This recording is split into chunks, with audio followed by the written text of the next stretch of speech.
evening. Welcome. It's wonderful to be on Gino's spot. Relax, sit down. Coming out of PE town. One drink, find a shot. Never mind your liver, get to Gino's spot. Gino's spot. Get to Gino's spot. Gino's spot. Have a laugh, have a giggle, and exercise your middle. Have a Gino shot. Gino's shot. Get to Gino's spot. Gino's spot. Get to Gino's spot. Gino's spot. Have a laugh, have a giggle, and exercise your middle. Get to Gino's spot. Gino's spot.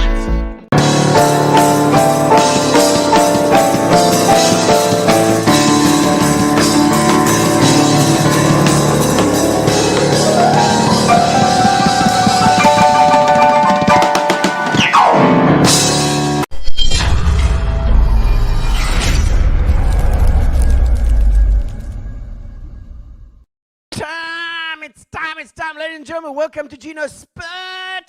That's right, it's Tuesday. It's Tuesday and the weather is coming in, ladies and gentlemen. Batten down the hatches. Make sure that you're nice and warm and got the fire going and some nice, warm, hearty soup. Hello, Carol Jacobs. First on the mark. You're in. We're in. We're going to have a fantastic time tonight. We got Roger Hilligan. Duncan Crispy stealing. I don't know what he means by stealing, Duncan. Have you been on the juice again? Oh, ladies and gentlemen, great to have you all aboard. Hello, Carbonite. The Carbonite. Good vibes. I think that's an emoji that turned into something else. And Ross the boss. Hello, Ross the boss. Nice to have you on board tonight as well. And I hope that everybody's got their drinks. Make sure that you've got your drinks in your hand. Tell me what you're drinking. Tell me where you're drinking it from. Hello, Wendy Thompson. Lovely to have you on with your pink hat.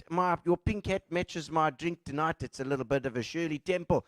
Your hair looks awesome. Where did you go for a cut? Oh, finally I went to Brad Spindler. At Spindler's there next to the old, what's it called? It's Gabriella's. And yes, yeah, Gabriella's and those next to the Continental Butchery over there, which I love as well. Natasha and the Continental Butchery. And thank you, Brad did a great job. Brad Spindler is very topical as well because, of course, he's a DJ, which we're going to chat about. And he was at Toby Joes many, many years ago. Brian Wilkinson, hello from the Boardwalk. Wooka-chow! The Boardwalk's in the house as well. Sam Fenter. Hello, Sam. We're going to have a little bit. I'll sniff this for you. Make sure that the wine, the alcohol content is enough. We got little punters in there. She noticed that. Thank you, Keith. We always got our little punters over here at the back. He's keeping us stuff from his cupboard, from his cupboard. Yes, indeed. Robbie Durant. Hello, Robbie Durant. Lovely to have you on board as well. The both of you, whoever that is with you there in your picture. Lovely to have you aboard. A cool jacket. Thank you, man. It's my EP jacket. Check it out, huh? EP boot. That's right. We're going to. I thought we'd have a bit of a change tonight, Mr. Stephen Roos, M8. It's M8. It's 2:30 in the 2:30 in the afternoon. No, the plane's gone over. I don't know. It was 2:30 in the morning. If it's 2:30 in the morning, you need a drink to go to sleep. I said, mate. Oh, mate. Oh, mate, he must be in Australia. Are you in Australia, mate? Mate. Indeed, I should have got that. Maybe it's one gin too many tonight. All right, ladies and gentlemen. So thank you very much. Pat Fields. Oh, Pat Fields enjoying the show. I'm glad you had. This is going to be a cooker tonight. We're going to be talking about a bit of nostalgia, a bit of what's going on now, and a bit of what went on then. Oh, I do sniff it properly. Thank you very much, Sam. And I shall do that. Spindler's Barbershop. That's the name. Well done, Brad. It was fantastic. And there we got William Wilson as well. Hello, Roger and Gino, you legend. Thank you very much, William. Tell me where you're watching from, guys. Give me some comments. I'm going to do a little bit of a song for you. Thank you to Spa our sponsor, Spa and Fitch and Leeds. Fitch and Leeds, we always have a bit of Fitch and Leeds. This one is a Shirley Temple. We try and their classics and their moments, which is a different. They've got their ready-made cocktails. Ready to try them. You've got to try them out. Find your favorite. Of course, other than that, their normal old their gin and tonics. They are the leaders. They got the picture of the pink and the blue gin. Fantastic. All right, tell me where you're from. Let's have a little bit of a song. We're going to go back and I'll do our opening song with Evan and Child we used to do for for Toby Joes, just for Rog. There we go. All right, tell me where you're coming from. William Wilson. That's right. Welcome to Gino's Spot. Woo! Walking round the room, sing stormy weather. A William Wilson on the mantelpiece. Do I lie like a lounge room lizard? Or is Wayne Jepson asleep? That's right. Jeppo's there from the USA. And Stephen Rush too, and Alan Connell. Let's go back in time with Gordon Gillespie from the UK. It's a long time. Oh. All right, best entertainment online. That's right, man. Vote for me. Make sure you subscribe to the YouTuber and Mark Telford. You always take the weather with you. Oh, Mark Telford, the hooligan and the puppy show. That's right, Mimi Rub. You like my jacket, don't you? Mimi Rub, I love you too. You make take the weather. Fire pits for me. Jade Acton. That's right. Only say 5 you can make Rod sing. Jade Acton is right in the thing. Michelle Telford says hi. And Duncan Crisp is a piss tonight. And Shane Barnes is your dad at home. He's waitering for you tonight. Oh, Jade Acton, he can do wherever you go. I don't know that song. And Willa Birdman, she's tagging Brad, and there you go. And Darren B from Eminent Child, Richard Klainsmith. Good evening from Bangkok. That's a dangerous word. That's right. And McFly Grant, your names are the wrong way around. And Richard Klainsmith, it's a little Smith. Richard Reed, I love you all the way from Joburg. Everywhere you go, you always take the weather with you. Angela Parker, I used to watch Eminent Child every Friday at Tupper's Legendary. It was actually a Sunday. You were too pissed and ready to say, Jane Acton, everywhere you go. Everywhere you go, the weather too. Says for a slip. I don't know what that means. Daniel Sherman. That's right, all the way from Slummies. Good, and we hope you're there. Also with Carol Jacobs, also from Slummies as well. We've got some East London people. This is for the Eastern Cape Gino Spot, of course. Elena Pinto. How's it, Roger? You legend. The family is listening for you. Oh, all in Kilifi, Kenya. All the way there, all of them. Look at them. Lena and Kaylin and Holly and Pedro. There you go. You always take the weather with you. Shane Barge is there. Roger the Dodge is there too. And he's there too. Shane Barnes. All right, ladies and gentlemen, welcome to the show. Welcome to the show. We're going to have a fantastic time tonight. We've got a party online already, I can see. That's right. All right, so Gino's Spot is always for a bit of upliftment, a bit of happiness in this time of the plague. During the time of the plague, people shall say that Gino did keep people laughing even when they were depressed. Indeed, we hope so. So, ladies and gentlemen, of course, and every Tuesday we do something called What You're Watching with Darren Fuller, and she tells us what you should be watching on Netflix and Amazon Prime and all sorts of other cuck. Let's have a look at Darren.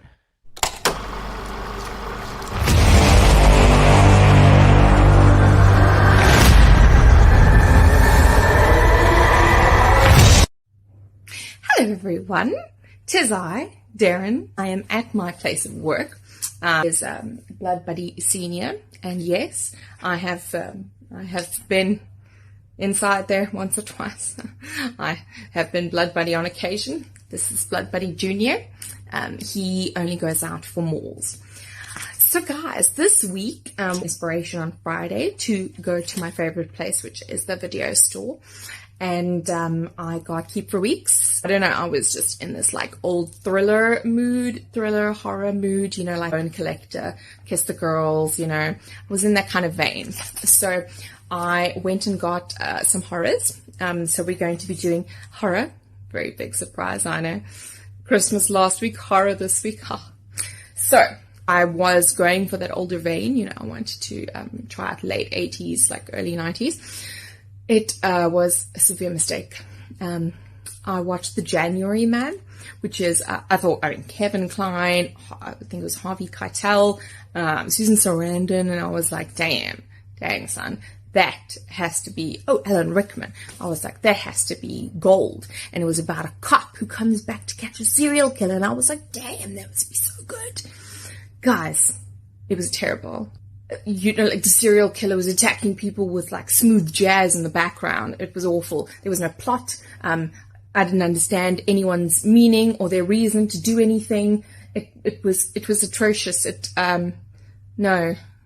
So we're using a rating system of skulls today, 1 out of 5 skulls, and January Man tragically gets 1 skull.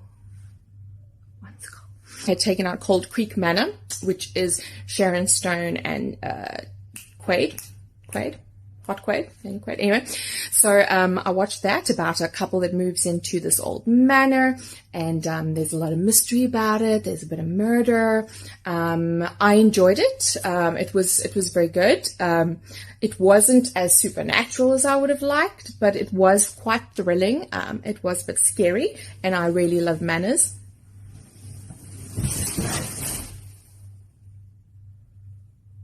Creepy. I give Blood Buddy 5 out of 5 skulls for that scary move right there. Anyway, okay, so yes, Cold Creek Manor, I give 3 out of 5 skulls. Not too bad, but not the best. Then, unfortunately, tragically, I took out The Turning, which looked so good. It had Finn Wolfhard from Stranger Things. So I was like, ooh, how fascinating. And it's an old manor, and I just called The Turning, and I was like, yeah, that sounds amazing. Then, unfortunately, as it started, I saw based on Turning of the Screw. And of course, Turning of the Screw, the classic novel. So I was like, okay, fine, sure. Okay, I kind of know where this is going. But it was awful. It made no sense. No sense. I mean, the original novel made some sense, you know. So, yes, I don't know. The Turning, another example of an adaptation of The Turning of the Screw is The Haunting of Bly Manor, which was done beautifully, amazingly.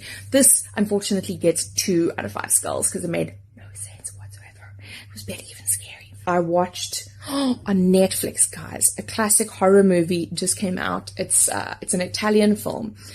Wow, that was fantastic. It's called a classic horror movie, and it's about these guys that they're setting off. It's kind of like an Uber, but you know, like an Airbnb for Uber. So these guys are like going along in this like van, and they're all getting lifts with each other. They all have different destinations, different backstories, and then they have an accident in the middle, and they end up in the middle of this forest in front of a mysterious house. Guys, this movie was so good. It was so original. It was scary. The ending you could never see coming was amazing. And a classic horror movie gets 5 out of 5 skulls. It was so good, guys, so good. And you don't have to watch it with subtitles. There is English dubbing if you don't like subtitles. I saw 2 trailers coming out for horrors. One is called The Empty Man, which is about, teenagers. They're like, woo, the urban legend of the empty man. Blow into an empty bottle on a bridge and he'll come and eat you or something. But it looks very, very good. And then there's another movie coming out called The Stairs. Guys, when I see a movie like this, I'm just heartbroken that I couldn't have come up with it. I mean, it's these guys that go into a forest and a mysterious set of bloody stairs just show up in the middle of the forest and they disappear. I mean, it's beautiful. Who would have thought of that? It's just a set of stairs in the middle of the bloody forest. It looks so scary and I'm so excited for it.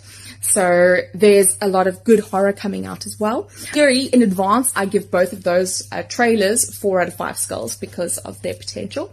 But other than that, guys, I hope you had a great week. Stay safe. Hopefully on Monday we're going to get our back. So thanks, guys. Thanks for listening and, watch more horror.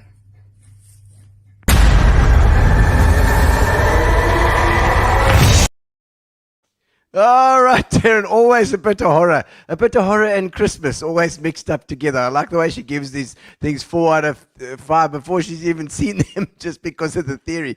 I like that. Video store, where did you go? She went to a video store. I also didn't think they existed anymore, but apparently Darren's found one. 1999. She must have gone back in a time warp somewhere. All right, ladies and gentlemen, it is time. It is time, along with our sponsors, Fitch and Leeds and Spa. And, of course, Amerbia for our internet. Thank you very much, Amerbia and Nicola. Been fantastic. And it is time to have our guest. Our guest, of course, Roger Hilligan. So let's have the intro for...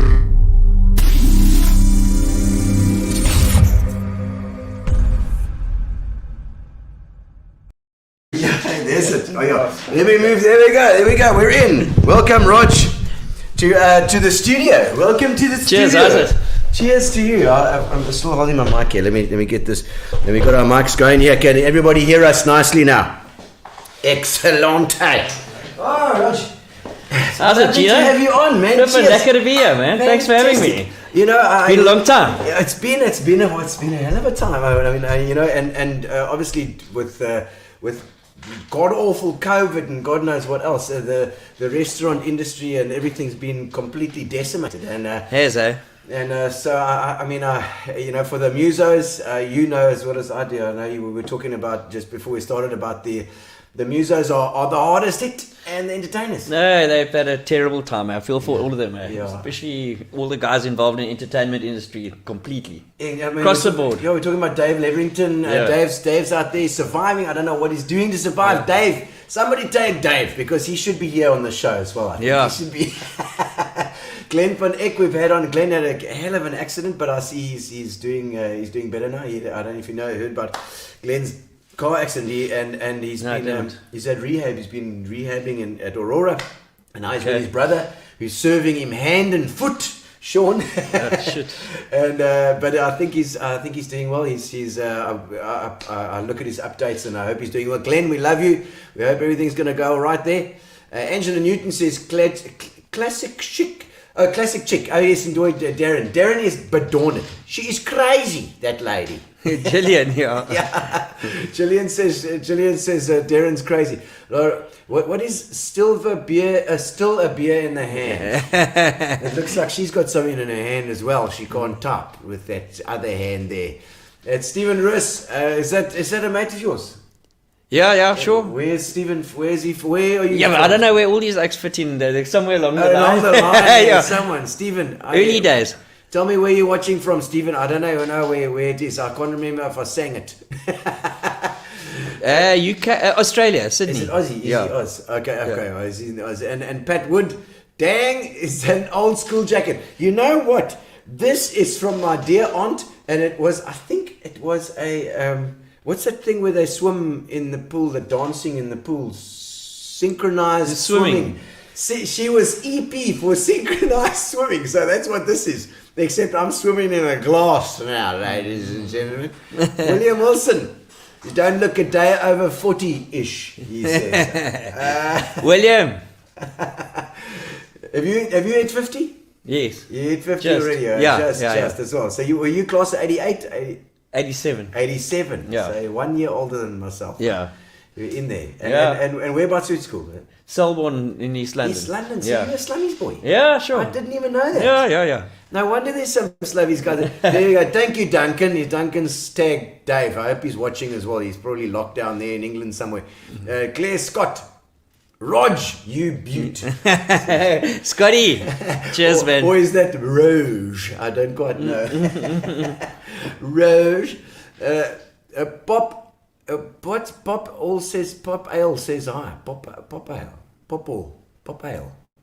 I don't know what Pop Ale is. It Pop? I think there's some spelling mistake. Hello, Dad. Your boy's here. Hello, Boon. How you, my boy? the family's online. Yeah, they're on here. They're there. Excellent. I love it. There's Warren. Oh, it wasn't Warren Basil. Hey, how's it, bud? Was he one of your? How's Joburg? Is it Joburg? Eh? Yeah. Up in Joburg. Tell us how it's going there. Are you still in the trade, Warren? No, he's in financial services. Oh, is that what he's doing now? Is that to move on from a manager at Toby Joes to financial services? William Wilson saying, "Where's the hunter? It's lockdown, pal. You've got to do it.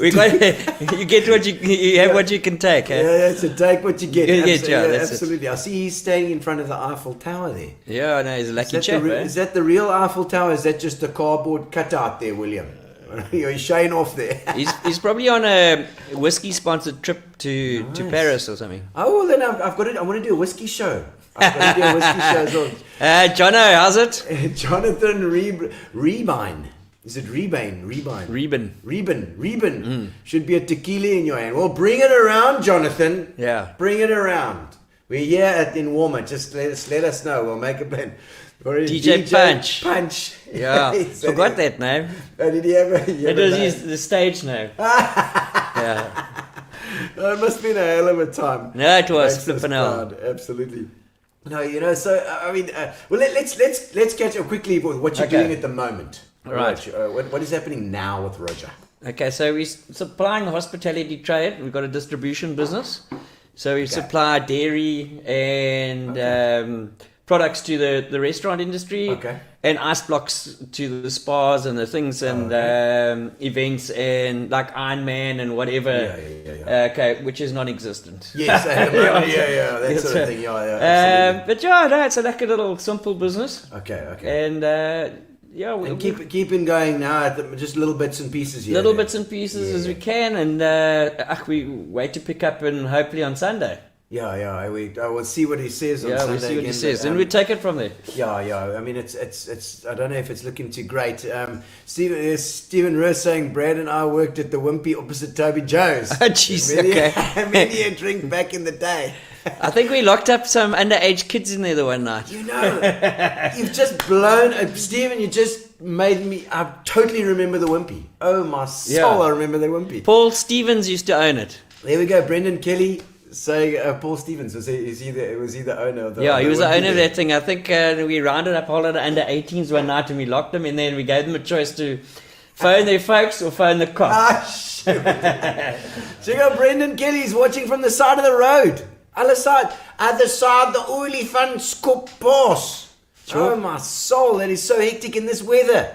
Brendan, oh my God. But make sure you get sorted out there, man. I hope that you got somebody in your way, and let us know if you need somebody. If anybody knows anyone on the way through Olifants Kop, make sure you got a blowout. Hey, good. How are you, my pal? Gordon Gillespie. Yeah. So is he also one of the... he worked there for a long time. Toby's excellent. Yeah. See, Somewhere. Lovely picture of the pier there as well. And Warrell left the trade for a while. Indeed, he's doing a bit of... I'm sure you'll be back. Fun. There we go, Leon Anderson. Hey. There we go. So it's up the road in Warmer. Oh, really? Okay. Oh, excellent. Nice Warmer bunch, eh? Is it a nice bunch of people? There's Gunther Junger, also another warmer bunch. Gunther. I knew you were going to bring something like that up. Dead ends. Dead ends. What was Dead Ends? It was when some like hardcore rock music would be on, and you all had to lie on your back in the middle of the dance floor and kick your legs up and down like you were a dead ant. Those You've just been youngers. sprayed by some doom or something. Yes. And you had to do it in the middle of the jaw. Oh, right, okay. Okay. It was like free falling. Yeah. The free falling Yeah, story. same shit. Excellent. We did it. But those Jungers, Gunther and Hagen, they were known for their dancing antics. Waving Hagen particularly. Yeah, was it Janice and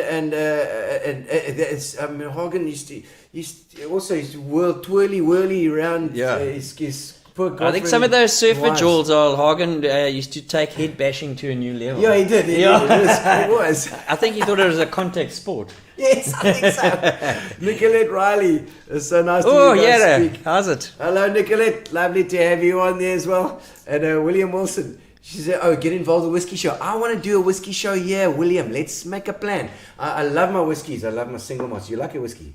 Love whiskey, yeah. Yeah, I tell you what. Absolutely. And we got a whiskey club that the malt we call it the Malt Society to make it a bit more fancy, you know. Sure. And it's great. Oh, there we go, Dave. We were just talking about you, Dave. We hope that you're surviving. Let us know how you're doing.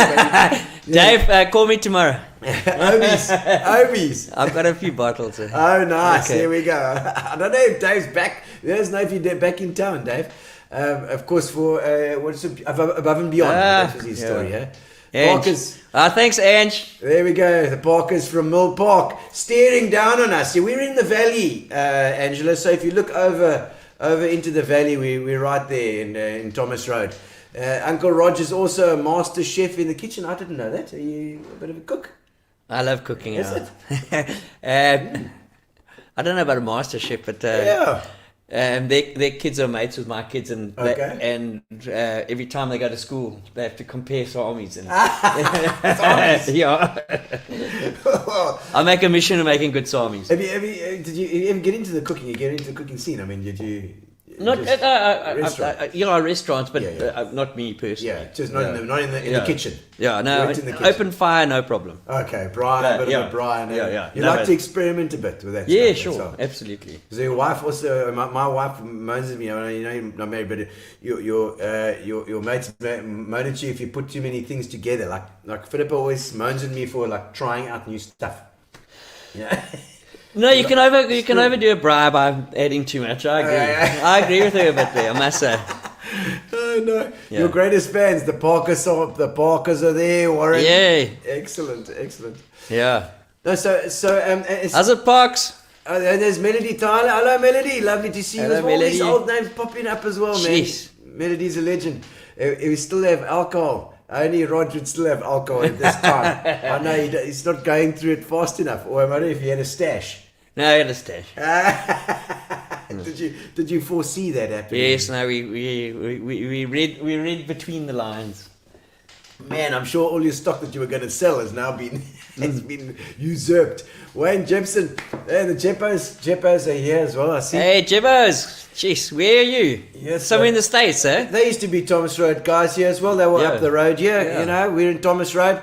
Daniel Sherman, indeed. Yes, how's it? Dan, Hey, how you yo. doing, Bill?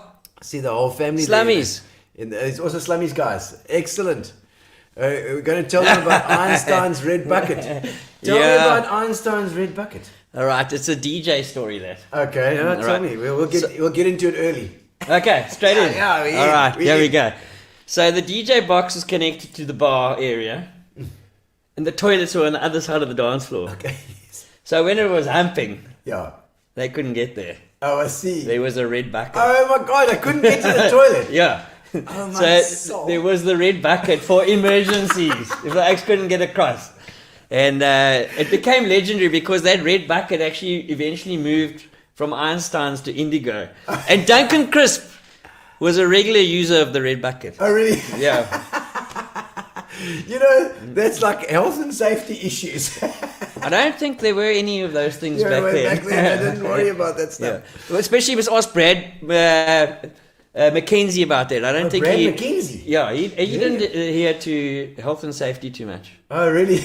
He wasn't up to much safety stuff at that Okay. point, yeah. No, yeah, he wasn't safe at all. No. A bit of a loose cannon. Brad was But a good Brad eye. had a hot-headed. Brad's always been. Yeah, no, he was. Somebody tag Brad McKenzie, please, or Andrew, his brother. They run with me. We run in at Achilles. That man, Brad McKenzie, is a runner of note. Let me No, tell he you. is. He's like a bulldog. Eh? No, he was then too. Oh man, and he's quick. Yeah. He's super quick. Yeah. Jade Acton, coolest moment with a famous person. Give us that. I mean, you must have met a lot of people there at the club.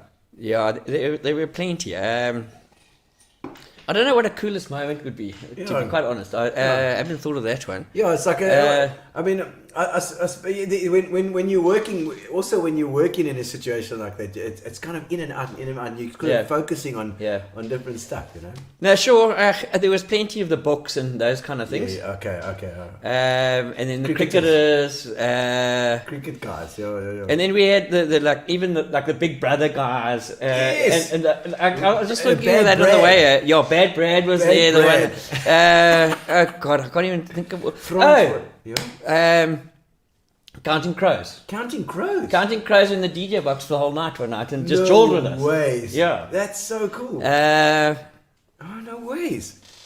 They were obviously touring that time. Man. Yes, they were. They played at UPE, I think. Okay, because I mean those places were pretty much part of the. Yeah, thing. they just rocked up as an after party by themselves. And the touring Who's thing that was other dude? the touring thing was Neil Diamond. Neil Diamond as well. Yeah, I came and got takeaways once. Classic. Sat in the car. Which place? It was in Stanley Street, with a little Mexican restaurant there. Oh, wow. Yeah, and he rocked Was up that there. your spot? Yeah. And What Mexican restaurant was It's that? called the Chili Bean. It was a little ahead of its time. But, Okay. yeah. Yeah, I think the Chili Bean now would have done very, Yeah, very well. I think so, yeah. The food is great. Okay, well let's go in. Let's go back. Let's start. right. I mean, the first time you got involved in this sort of entertainment thing, were you studying at varsity? Or? Yeah. So you were at Selborne.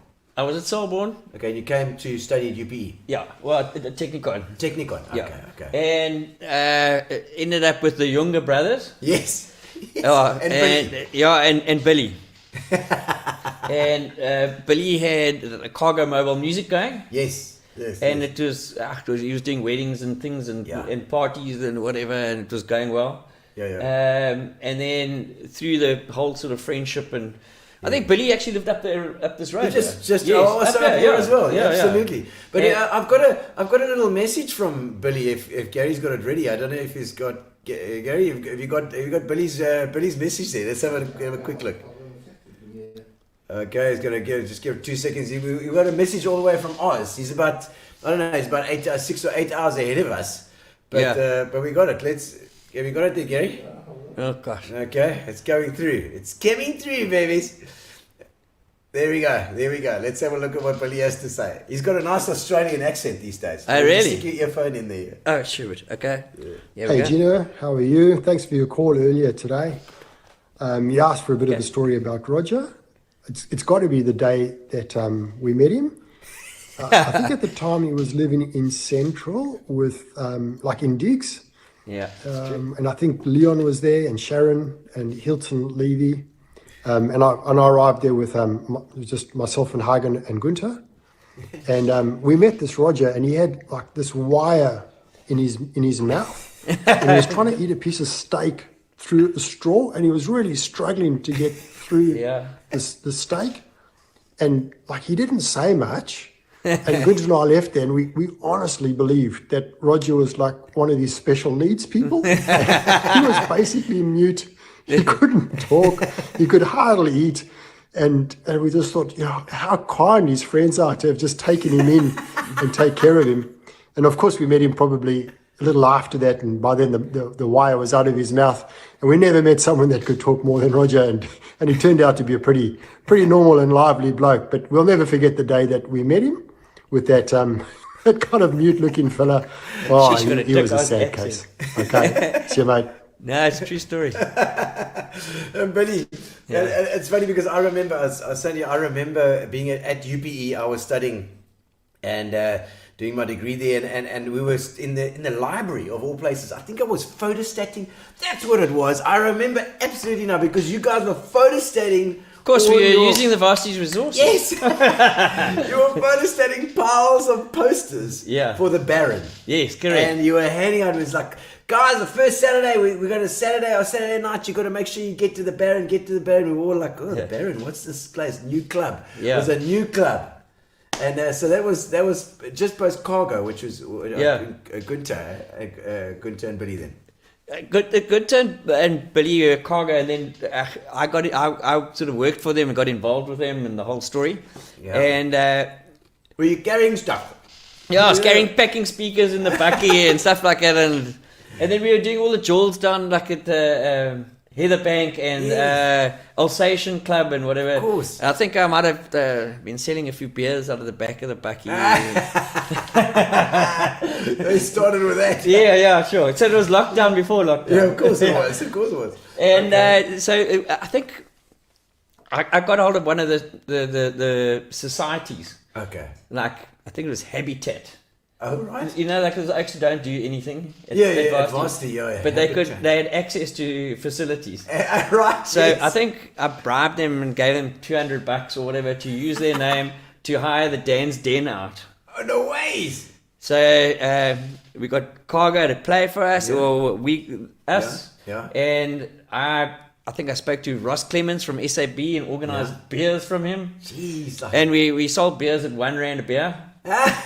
But we made £10 cover charge at the door, and I think we had 1,500 people through the door on the night. And unbelievable. Dan's Den. and then we thought, hey, listen, this is not a bad idea. This, Yeah. right? We could, We're gonna make some money. yeah, we're gonna make some cash out of this, and that's where it all sort of It started. went from. Yeah. So was the first one the Dan's Den one then? Yeah, I think the first one I remember is a big one. This was Dan's Den. Okay. But we did a couple of varsity parties and inter-varsity things there. And, Gunther was running at Grahamstown and Billy was here. Okay. And then we started putting on these jewels and realizing that we can do something. And then Billy, I think it was Billy and Shane Barnes. Yes. Ended up approaching Ilandre van der Berg, who ended up as a flank for the Brookes. Yes. He had a dive in Main Street. Yes. Downstairs. Called The Sportsman. Right. And you had to venture through this little cafe via the chip stand and whatever it is, and go down these hell of a flight of stairs to get into It was a the little sort of- shop on the street, and then you went down the stairs. Yeah, it would be a speakeasy today because you'd never be found. No, you couldn't. It was just so dangerous. Yeah. As well. And underneath there, that's where we started our first Joel, and I remember think the we started- chandeliers and things. Yeah. hanging, like the lights footings, like electrical wires hanging in the middle of nowhere. yeah, and we used to get there early on a Saturday and sort of take all the old rugby pictures off and put up posters of Led Zeppelin and Yes. and Jimi Hendrix. yeah, Hendrix and Marley and the Oaks and whatever it was. And then Ross was also kind, and he helped us there with some beer specials and whatever it was. And Okay. so Saturday became Saturdays and Wednesdays because we didn't want to compete with anyone on a Friday, and then it just went off on its own little tangent from there. Insane.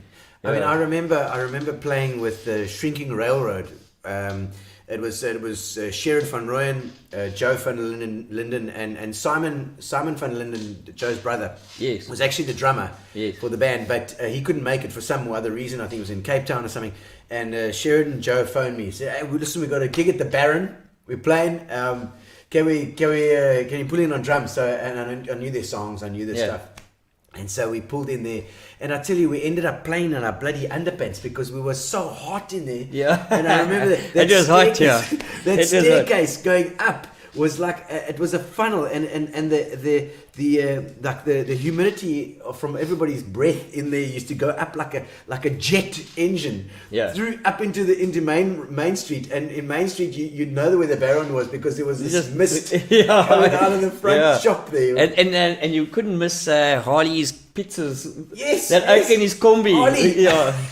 I remember a famous story with Harley getting so pissed off one night is that some dronko came out of there and he had a little counter that on his combi that he used to serve from. Yes. And he was making his pizzas, and some oak decided to take a leak against it, not realizing the bottom was, and he peed into the hot dog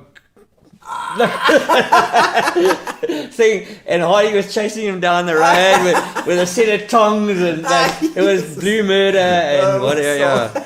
Yeah, shit. I forgot about that one, but that one just came back now. But Main Street was happening then, and Parliament Street was happening then as well. Yeah, absolutely. There was Pizza Palace and Rattle and Hum. And even Pizza Palace, yeah. Even Lychee Gardens, was still happening with their little bridge across. The oldies used to go and dance there with the band. There were bands playing at all these places as well, which is quite amazing. It was only live music, really. Yeah. It You're was. right. And I mean, it's country. Yeah, it's country as well. Down of course, the road there. That was after, like we used to go and gig at Pizza Palace. We used to go after that to It's Country, but then Wednesday or a Saturday with the Baron, or we'd hit like, or of course then Einsteins was after that. But I think while we're busy with the Baron, I've got there's a message from Gunther as well, as far as if I remember correctly. Let me just see if Gary's got something there from Gunther too. I was just putting my earphones in too. So you asked about some fun we had with Roger. This is a long time ago. We were all scuba divers in that day.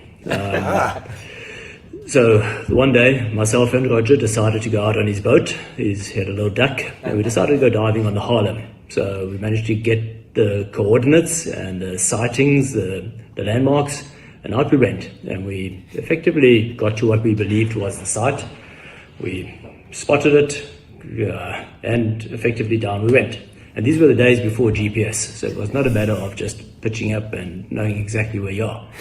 So down we get to the bottom, we're on the sand, and lo and behold, no Harlem. We looked at each other, shrugged our shoulders, and what now? So it's got to be that way. So off we went, took the anchor chain, took off our fins, and the two of us walked with the anchor chain, towing the boat on the surface. I think it was about 20 meters below the surface. And we walked towards where we believed the Harlem was, which we were firmly convinced was in the direction of the shore. And I think it was about a minute or two later, we actually came upon the Harlem. Yes. So that's my memory. Thanks. Classic. Yeah. You made it to it. Yeah, we found it. Was it? What is a Harlem? It's a wreck. It's a wreck, yeah. Oh, my soul. It's a wreck dive. We try to find the thing. So you pulled your no, we decided we're not wasting our time going up. We're just going to walk around the bottom. Whereabouts is that? Off Cape Recife? Yeah, off Cape Recife, yeah. Is that reef there that they call... it's all Ziggy's. Or the Capodistrius, all those things. Yeah. Was it the Cap? I can't know. What was the ship that there's a whole lot of Toby Joes, says Ruth Webster. Indeed. And Nazan, how's it, Nazan? Lovely to see you as well. She's you up that way, Richards Bay or something, I think. Yeah, I'm not sure where Nazan is. I saw her at a remix function, or sort of a Better Bond function a while ago. Foam parties, Stephen Roos, Indigo foam parties. Yeah. So I mean that was good, of course, from Cargo and so you guys after the Baron as well. Then what was the next sort of step? So we had the Baron still, and then I don't know how it transpired, but we found out that the old Red Windmill restaurant. Yes, I could take that out. Was underneath where Barney's is now. There's the whole underneath of Barney's. Of course, yes. And obviously that the old Red Windmill was now gone with the boardwalk being built, and they had their takeaway section was doing well, but their restaurant side was non-functional. Okay. So we what did you do? Okay, just to put it in context, I think I was about 21 or something. Yeah, 21 years old. Yes, So we go and have a meeting with Costa Christodoulou. Yes. And I think I borrowed my dad's briefcase. And so we could look important. Yes. Shit. And he must have seen straight through that. Yeah, he sat down there and then we had a chat about his restaurant and said, okay, now we're going to buy it. Just like that. No, we got no money, but we're gonna buy it. You're gonna buy it. Yeah. So, well, we had a little bit of, we were generating some income, but not like close to enough. Yeah, and so after some lengthy negotiations of paying it off over a year and a billion years and whatever it is, and putting your neck in the noose and the whole Yes, of story. course. We bought it from him. Jeez, like. Yeah, and I think well, I know what I did. Is I went off and got like 2 student loans, because you could get student loans as easy No as anything ways. in the world back then. Yes, yes. And so I stuck that money into the thing. Oh, my soul. And so you actually went and took a fat risk. Yeah, sure. No, I mean, I took 2 student loans, put money in, that kind of stuff, and Yes. and I think the bank after a few years invited me for lunch and said, "When are you going to pay the money back?" So I said, "Well, your policy is that you have to finish your degree, Yes. and then you have to pay the money back." So I still haven't got my last subject. I left it for years. Yes, yes. Yeah. No, but I mean, it was. but fun, you know, yeah. Roger, entrepreneurs do that. Did you go in with? Was it just yourself? Was Billy as No, well? myself, Billy, and Shane Barnes. Okay. The 3 of us went Shane together. as well. Yeah, Okay. yeah. Okay. No, we were the 3 from the Baron. So Yes, of course. yeah, Okay. yeah. Okay. So all 3 of you were at the Baron there. Shane as well. Yeah, all 3 of us were involved there. And then Okay. So I think as Einsteins went, I think Billy was doing some higher electrical education thing, and Yes, he, yes. he went his own way. he was an electrician. He's Yeah. but he's an electrician. Yeah. Yeah, he did electrical stuff, and Yeah. he started cargo electrical, I think it was. Yeah. Okay. Yes, that's right. Yes. Cargo electrical. Absolutely. And he got going with that, and then Shane and I carried on for a while, and then Yeah. then that's how it got going. Yeah. So it's, I mean, and Steins really kind of took off. Jeez, really, no, it took off.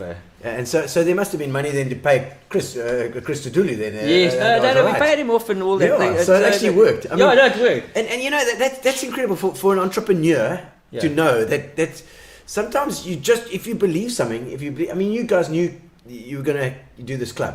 No, this we did. beachfront. You know, you must have had a good feeling about it. Bloody prime site. It was absolutely perfect. And it wasn't doing well. And with it evolved over time itself as well.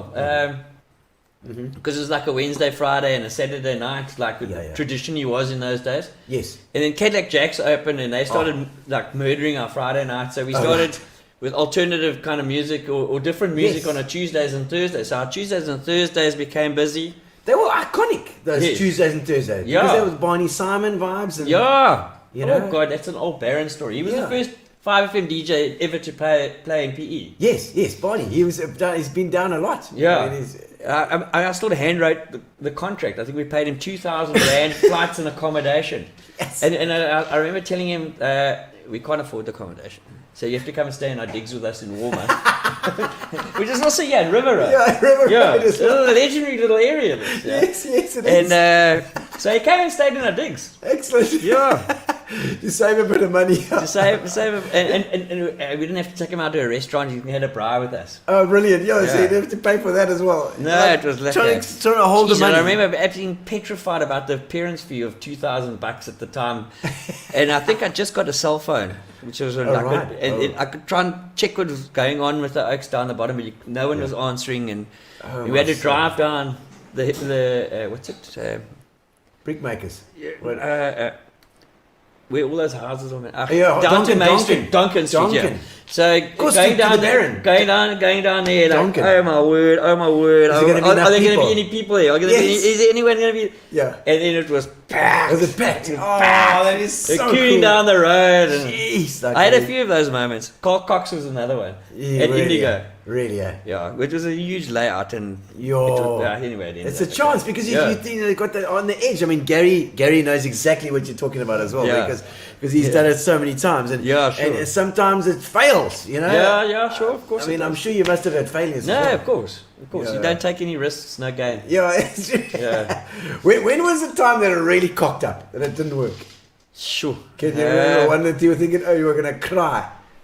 Probably one of them was definitely Millennium, 2000. Oh, Millennium. It wasn't a complete disaster, but it was Yeah. nothing like we You expected. thought it was, Yeah, but that was for everybody. I think. yeah, I think so. I don't think there was anybody. We did a gig at in Plet. Yeah. And Plet was also a bit of a disaster for the Yes. Millennium.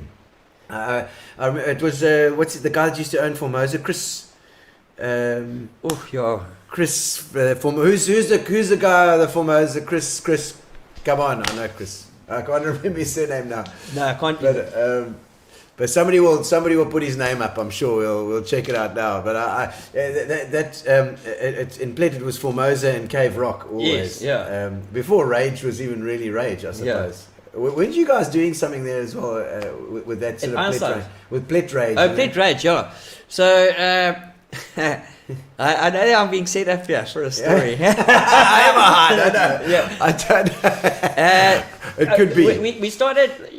We just below the cave there was a little restaurant. I can't remember what it was called. Yeah. And we took our Barney Simon there. And I don't know. We've it's all coming out now, but we attached onto the Sunday thing long time ago. Oh, yeah, Sundays. Yeah. So Sundays. We hit the Sunday because they had the Friday and Saturday jewel there, and I brought Barney Simon down for the Sunday.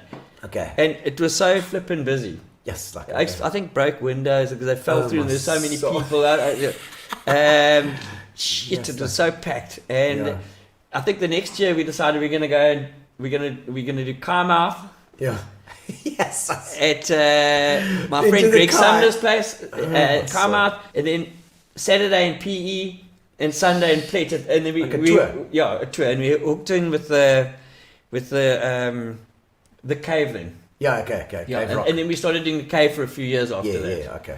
Oh, those were lekker. They were big jaws. No, the cave was lekker. It was a nice jaw. I do remember the cave. Quibus Engelbrecht is listening, he'll remember it well. He was in trouble there all the time. Okay, let's have another video here. Let's see what Gary's got. I don't know who's coming on next, but let's have a look. Okay. Is that, who is that there? I don't even, you'll have to tell me. Hi everyone. Oh, God. I've been asked to do a short video of my time crossing paths with Roger. So here we go. I met Roger when I started working for him as an 18-year-old in the 90s at a club called Indigo nightclub. Quite a famous place. I've been asked to look at say a couple of short funny stories. Impossible to recount in a short video. It's too many to mention. But it's just hard to believe that this time was so long ago. But so some of the really funny stories I've got relate back to our time at Indigo and Toby Joes. Roger and I have made close friends ever since. But some of the days back then, we really had some cool times. So Indigo nightclub, for those who didn't know it, was quite popular during its time. And it was quite literally across the way from Toby Joes in Brookes Pavillion. And it was great for nightclub, for pool, and it had quite a number of events, so really good events from, everything from Carl Cox all the way to the Springbok Nude Girls. And I think I still have the bright Lumo green top that we used to wear. I think I might still have it in a cupboard here somewhere. But I did everything from barmaning there. Eventually became one of those annoying photographers who used to take photos. But a couple of stories, 3 stories that spring to the top of my mind from those days. So because Indigo and Toby Joes was collectively owned by Roger, we used to have our staff parties together. And there's now one infamous staff party where we had a booze cruise on a bus all the way out to, it was the Boma on the way to J-Bay. And it got messy. I think everyone remembered going, but not many remembered coming back. But a fantastic trip. So that's a nice little memory jogger for Roger to talk about on the show. Here we go. So was it a party? What was that? No, big staff. I think at one stage, we at one staff party we had like 100 people. Jeez, folks who were working there with all the handlangers as well. No, that was just staff. Oh, is that just staff? Yeah, because there was. I think there was. It was Einsteins, Tequila Sunrise, and Toby Joes or Indigo or something. Yeah, I thought Tequila Sunrise was also there. At the same it was there. All 3. Tequila's eventually became Indigo. Okay.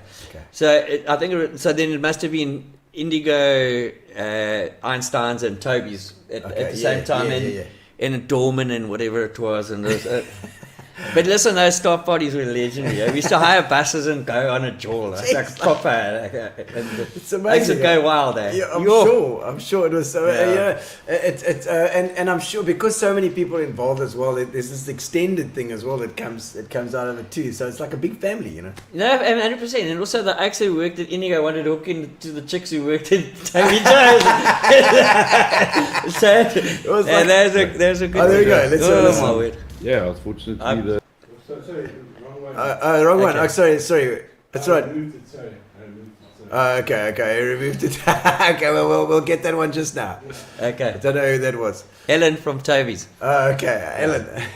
No, we got. I mean, that's amazing. To have like 3 clubs in the same thing. That was post Einsteins, though. Was that? No, Einsteins? Einsteins was Still going. Still then.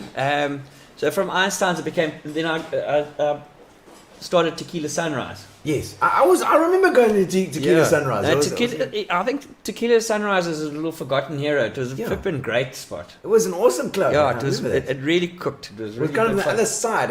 Yeah, it was right in the back of Yeah. Brookes. Sort of as you walk in now, we're on the right hand side, I think. Yeah, and did it not take off? No, it Or did. did No, it for a flip, while? it did well. No, it was. Jeez, because I remember going there. Hagen England mentions in his book that he gets there from the after newspaper house and the oaks are queuing out down the stairs of Brookes Pavillion to get in there. And, I don't know. He had a couple of anecdotes there. Well, Hagen, talk about Hagen. We got a message from Hagen. Oh, Let's have a really? listen. Shit. Let's see what Hagen has to say. How's it, Roger? It's Hagen England. Just dropping a quick note to say I'm glad you're having your moment on Gino's spot. Sure, it's well overdue, and it was really cool to share some times with you. I think we might have come up together in a lot of ways. I seem to remember you being involved with like Billy Rankin and them with Cargo, Mobile Disco, and then being able to walk a similar path and just kind of experience every stage that you got to. There was the Mobile Disco days, and then there was that stage of the Baron in Main Street where I think you guys had like an occasional night, like a Friday night at the Baron, and you started bringing the alternative rock scene to PE, and it was pretty cool just seeing some of those national names. Barney Simon was there, and Uncle Paul. Uncle Paul. Uncle Paul was on the map, and then there was Played like a hard talk that you alternative guys music.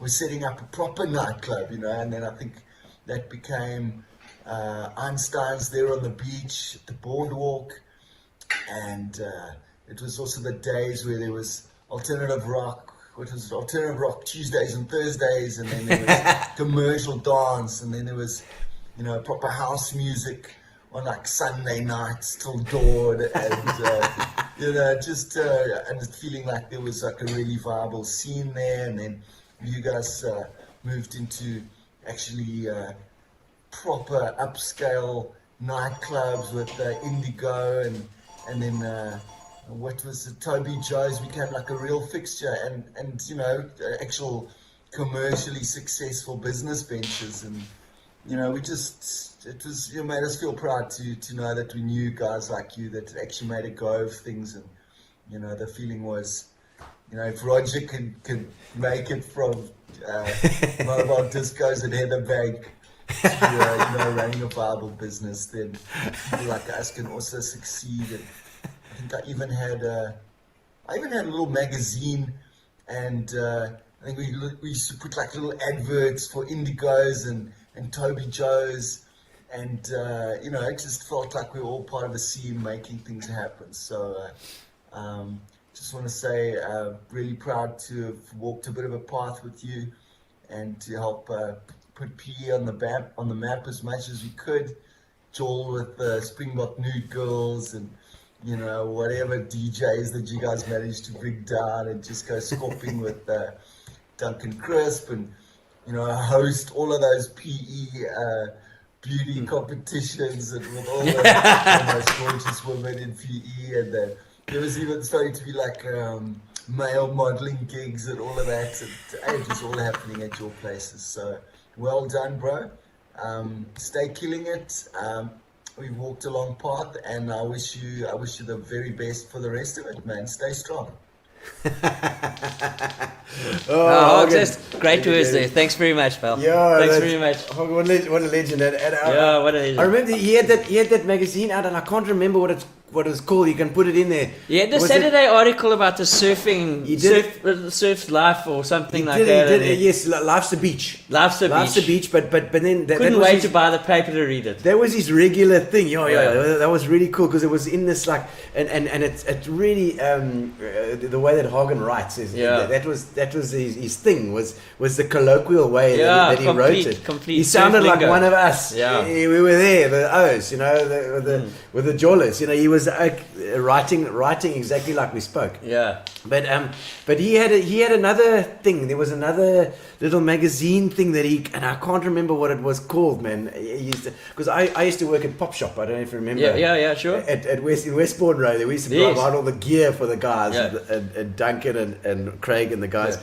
And so I was. Then they stayed down the road, and he had this little magazine, and I can't. Hagen, you'll have to put it in the comments if you check it. I can't remember what that was called. It was amazing. I want to check some of the comments because I see they're coming up now as well. Let's just have a quick squiz because some of the Oaks are another Oaks pretty remembering. I want to tell you a story that probably not many people know quickly. Why we got Hagen as a topic here. Yeah. He actually came up with the name Toby Joes. No way. I tasked him to come up with a name. No ways. Yeah, and I don't know if you know this, but okay, so we had Einsteins, which was the student club. Yeah. I think it was Tequila Sunrise at the time was the cocktail bar, yes, Joel. Yeah, that kind of thing. And then I bought over the restaurant that had failed. I can't remember its name now. And downstairs. No, where Toby Joes is now. So it was running. No, that was in the corner. Oh man, I can't remember the name. Anyway, it doesn't matter. Yeah. That one on the front there. Yeah.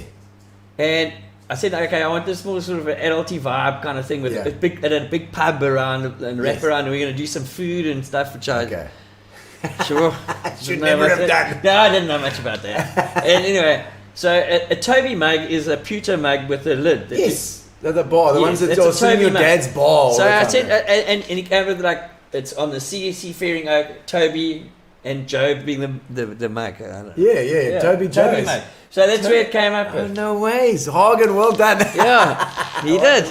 He got the name. It's almost good enough for a franchise. That, well, I was thinking that. Yeah, were you thinking? Was that your plan? Yeah, I don't know. We were thinking it. Yeah.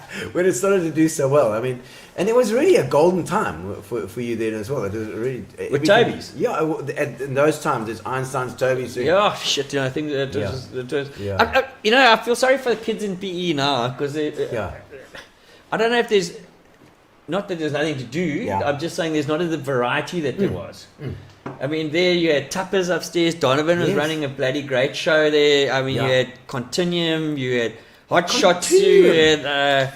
I can't even remember. The Dross was quite a jaw. Yeah, the Dross as well. I mean, that's just in the centre. Yeah. And then you had Spiracles, you had all the other things. I mean, there were so many places to go to. Yeah, there were. Look, and there was live music everywhere. Yeah, it was. Everybody was playing live at that time. Well, but there was also, the DJs were all over as well. And Brad Spindler was doing it at Toby's. He was talking about the fact that he was at, when he was cutting my hair, he was telling me that you gave him his first job. Yeah. And you said to him, you said, no, look, we haven't got a lot of budget, I think I say that all the time.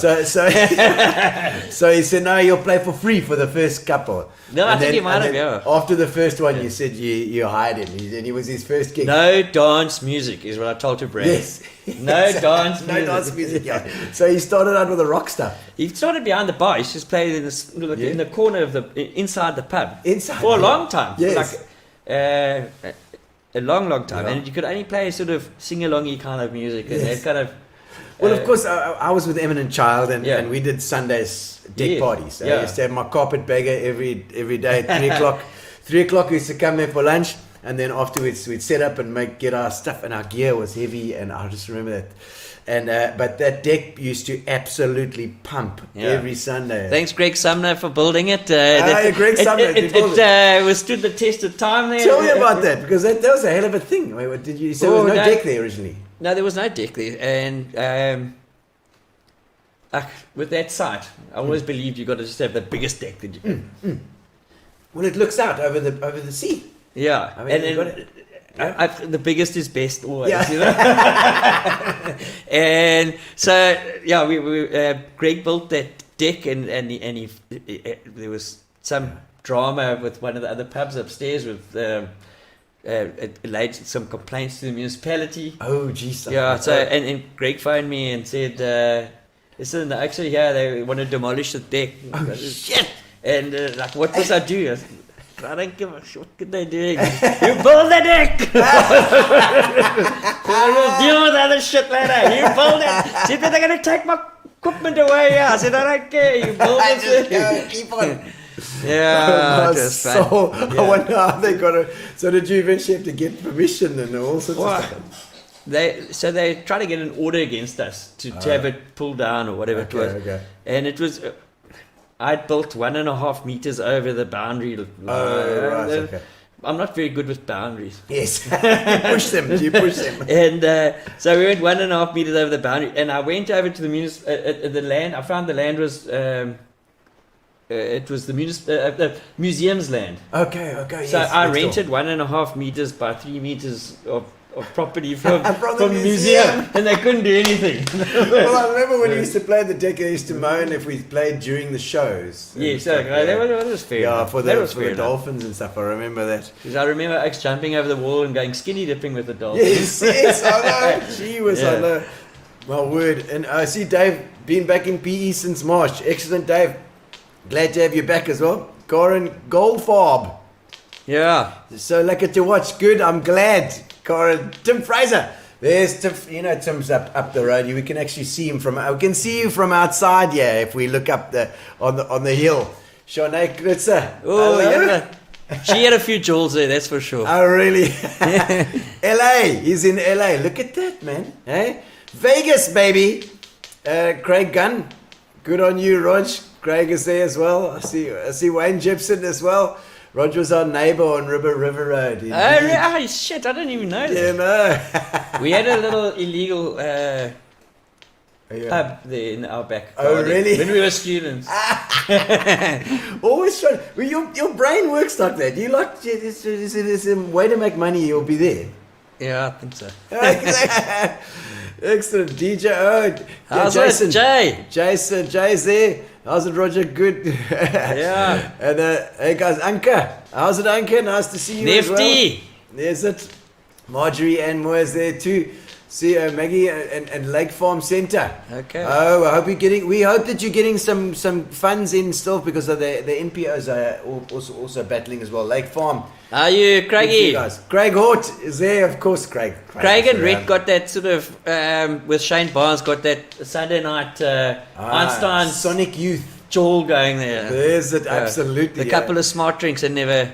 It's the same bucket that kept the DJs kept their beers in. No, I think it's a different bucket. Yeah. That one, Dave.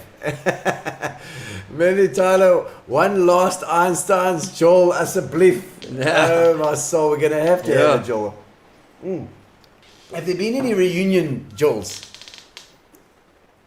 There have been one or two little smally things. Okay. Doug did a few of those at the MacArthur Bars things. Oh, right, okay. Yeah. Roger, it's about time to start saying the Einstein smart drinks in PE. Yeah. What are the smart drinks? Oh, God. Were those like illegal drinks? Yeah. A mixture. No, they weren't illegal, but they were a concoction of all sorts of shit. Yeah, ephedrine and stuff like that, Oh, my and goodness. whatever. And I actually used to joll on those all night. And when everyone was writing an exam, they'd come and buy them to go and study. And they could just stay awake all night and shit like that. And I think they were expensive, like $30 in those days. When a beer was probably about $4. But there was a time when smart drinks were the thing as well. Yeah, those were completely different smart drinks. Ja, okay. Trichard van Tonder, lekker Roger. Lekker Trichie. Gareth Jones. How's it, Yeah, Gareth? Slick. What's the flap? The flap. The flap is the place you meet.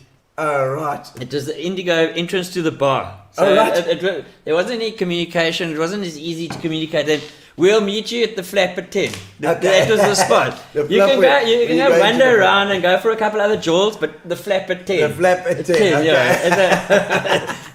Have one for me, Gareth. We will do. Thank you, Gareth.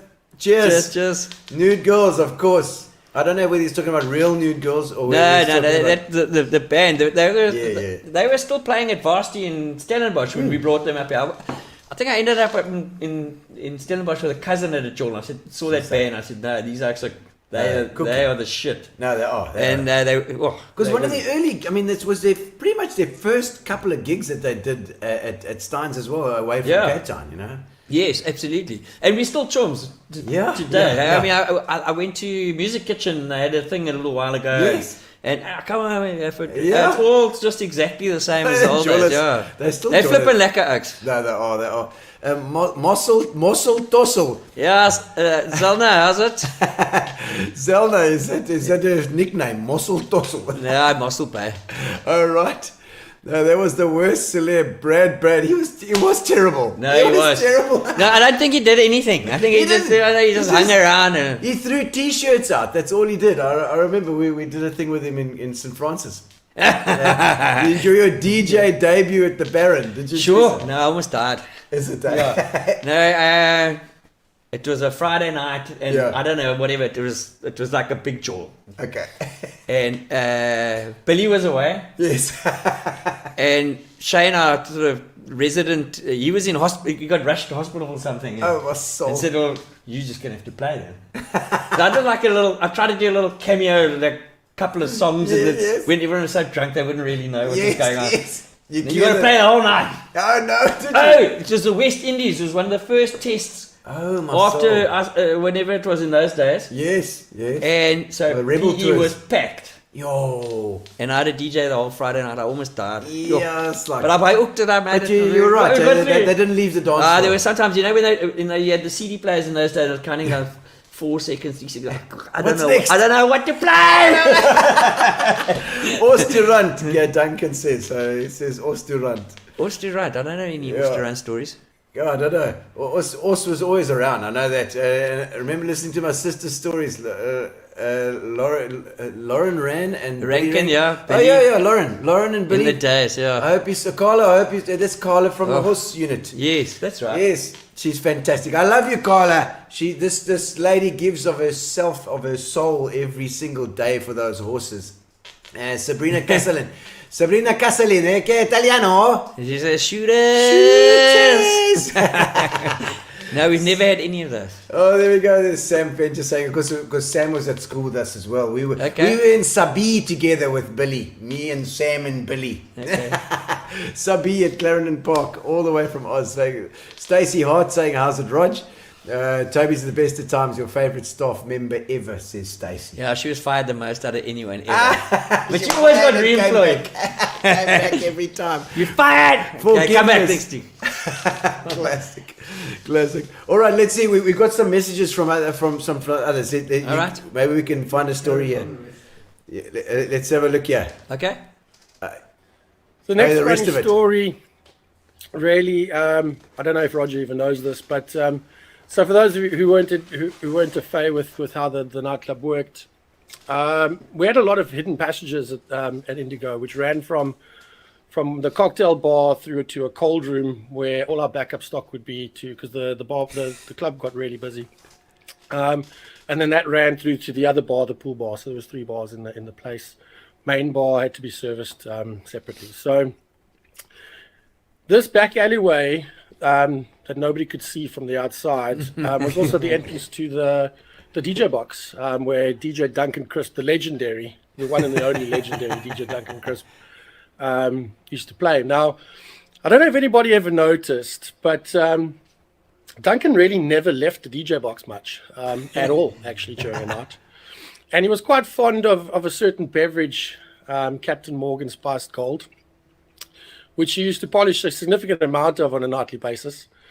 And some of that has to come out. Now, what people don't seem to realize is, the color of your pee and Captain Morgan Spiced Gold seems to be quite similar. So Duncan used to put these bottles full of his urine out in the passageway, and sometimes the cleaners would forget to take them. So an initiation trick we used to pull on all new barmen that used to come and do a shift is we would intentionally leave very little Captain Morgan Spiced Gold on the optics, so that we would run out, and we would send this new barman into the passageway to go get Spiced Gold from the cages, and we'd say, no, look, there should be some on the floor there. It's quite a popular drink. And bring it in. I'm not going to say whether we asked them to taste them or not, but yeah, that was a bit of initiation on the Then I would think probably one of the funniest stories that I know from Roger back in those days was Toby Joes was quite a famous haunt for cricketers, international cricketers. Would come and either after a one-day game, come and spend the day there, or even during a test match, if teams would come for some dinner or some drinks, even during the game. And I remember it was the Proteas were playing Pakistan, and I think Pakistan had us on the ropes, and they were on the verge of winning that test. And a few of the Pakistani players, in anticipation of this, decided to revel a bit early. And Roger saw them there, and Roger and myself both being keen cricketers, but keen cricket supporters. Roger obviously being quite a supporter. He took it upon himself to help lift the Protest chances and got said Pakistani cricketers royally rat-arsed. And lo and behold, they didn't perform too well the next day, and we ended up winning that test. So I think that was probably one of the greatest stories around from what Roger's pulled off in those days. But I see I've gone over my time limit here. Roger, well done, man. That was some of the greatest times of my life in that spot. But yeah, I'm glad to still continue to call you a friend, and good luck with the interview. Cheers. Yeah. So you saved us. Actually, no, I claim that I've won a test for the Proteas. I swear I did. I think it was Muslim Akram. He was killing us. I put him to bed. He didn't play the next day. So we get in the Pakistan team smashed. I think Karan is there. Yeah, she was there. Yeah. Her and Tasha Putkita. And we kept them up till 4 a.m. I think it was Wazim Akram, who was the pace bowler. And Ulhaq. Imzamam Ulhaq. And they were all there. Mushtaq Ahmed was the mainer. He was the spinner, and he was killing us. Finished. I finished him. That's classic. I finished him. He didn't play the next day. He didn't even go on.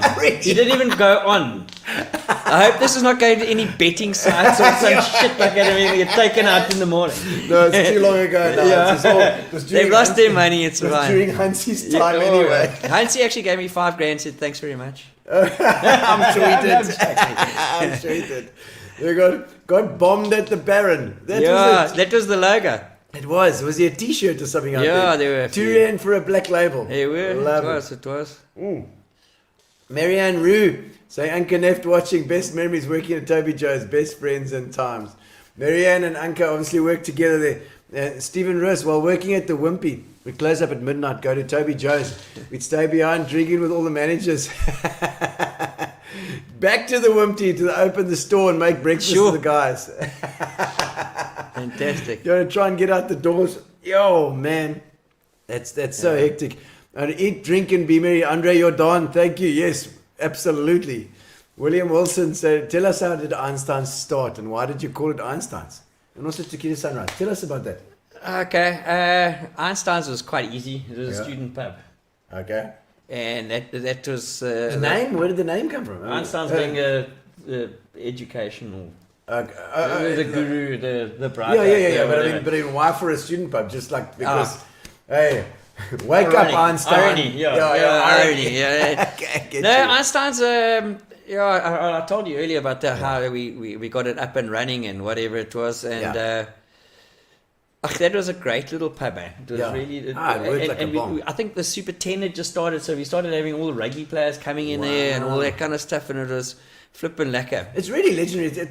These things get legendary status, in your mind as well. Yeah. Sometimes your mind remembers things that were much better than actually what happened at the time. But it's still there. It's part of your life at that time. I remember in the early days, a TV fell off and landed on Samak's head and I think I made him sign a waiver there for a case of beers. Because he had cut his head open and a full and final settlement goes 1 case of beers for your chums and off you go. And his mum phoned me the next day, wanted me to pay for the stitches. I said, no, we've settled. We've settled already. Cavendish's was Thunderbolt Reef. The Harem was Phillips Reef. There we go. Thank you, Brian. You see, I knew there was somebody that knew the reefs out here. And Marshall Myberg. Oh, Marshall, how's it, man? Realized you've been hurting me for years.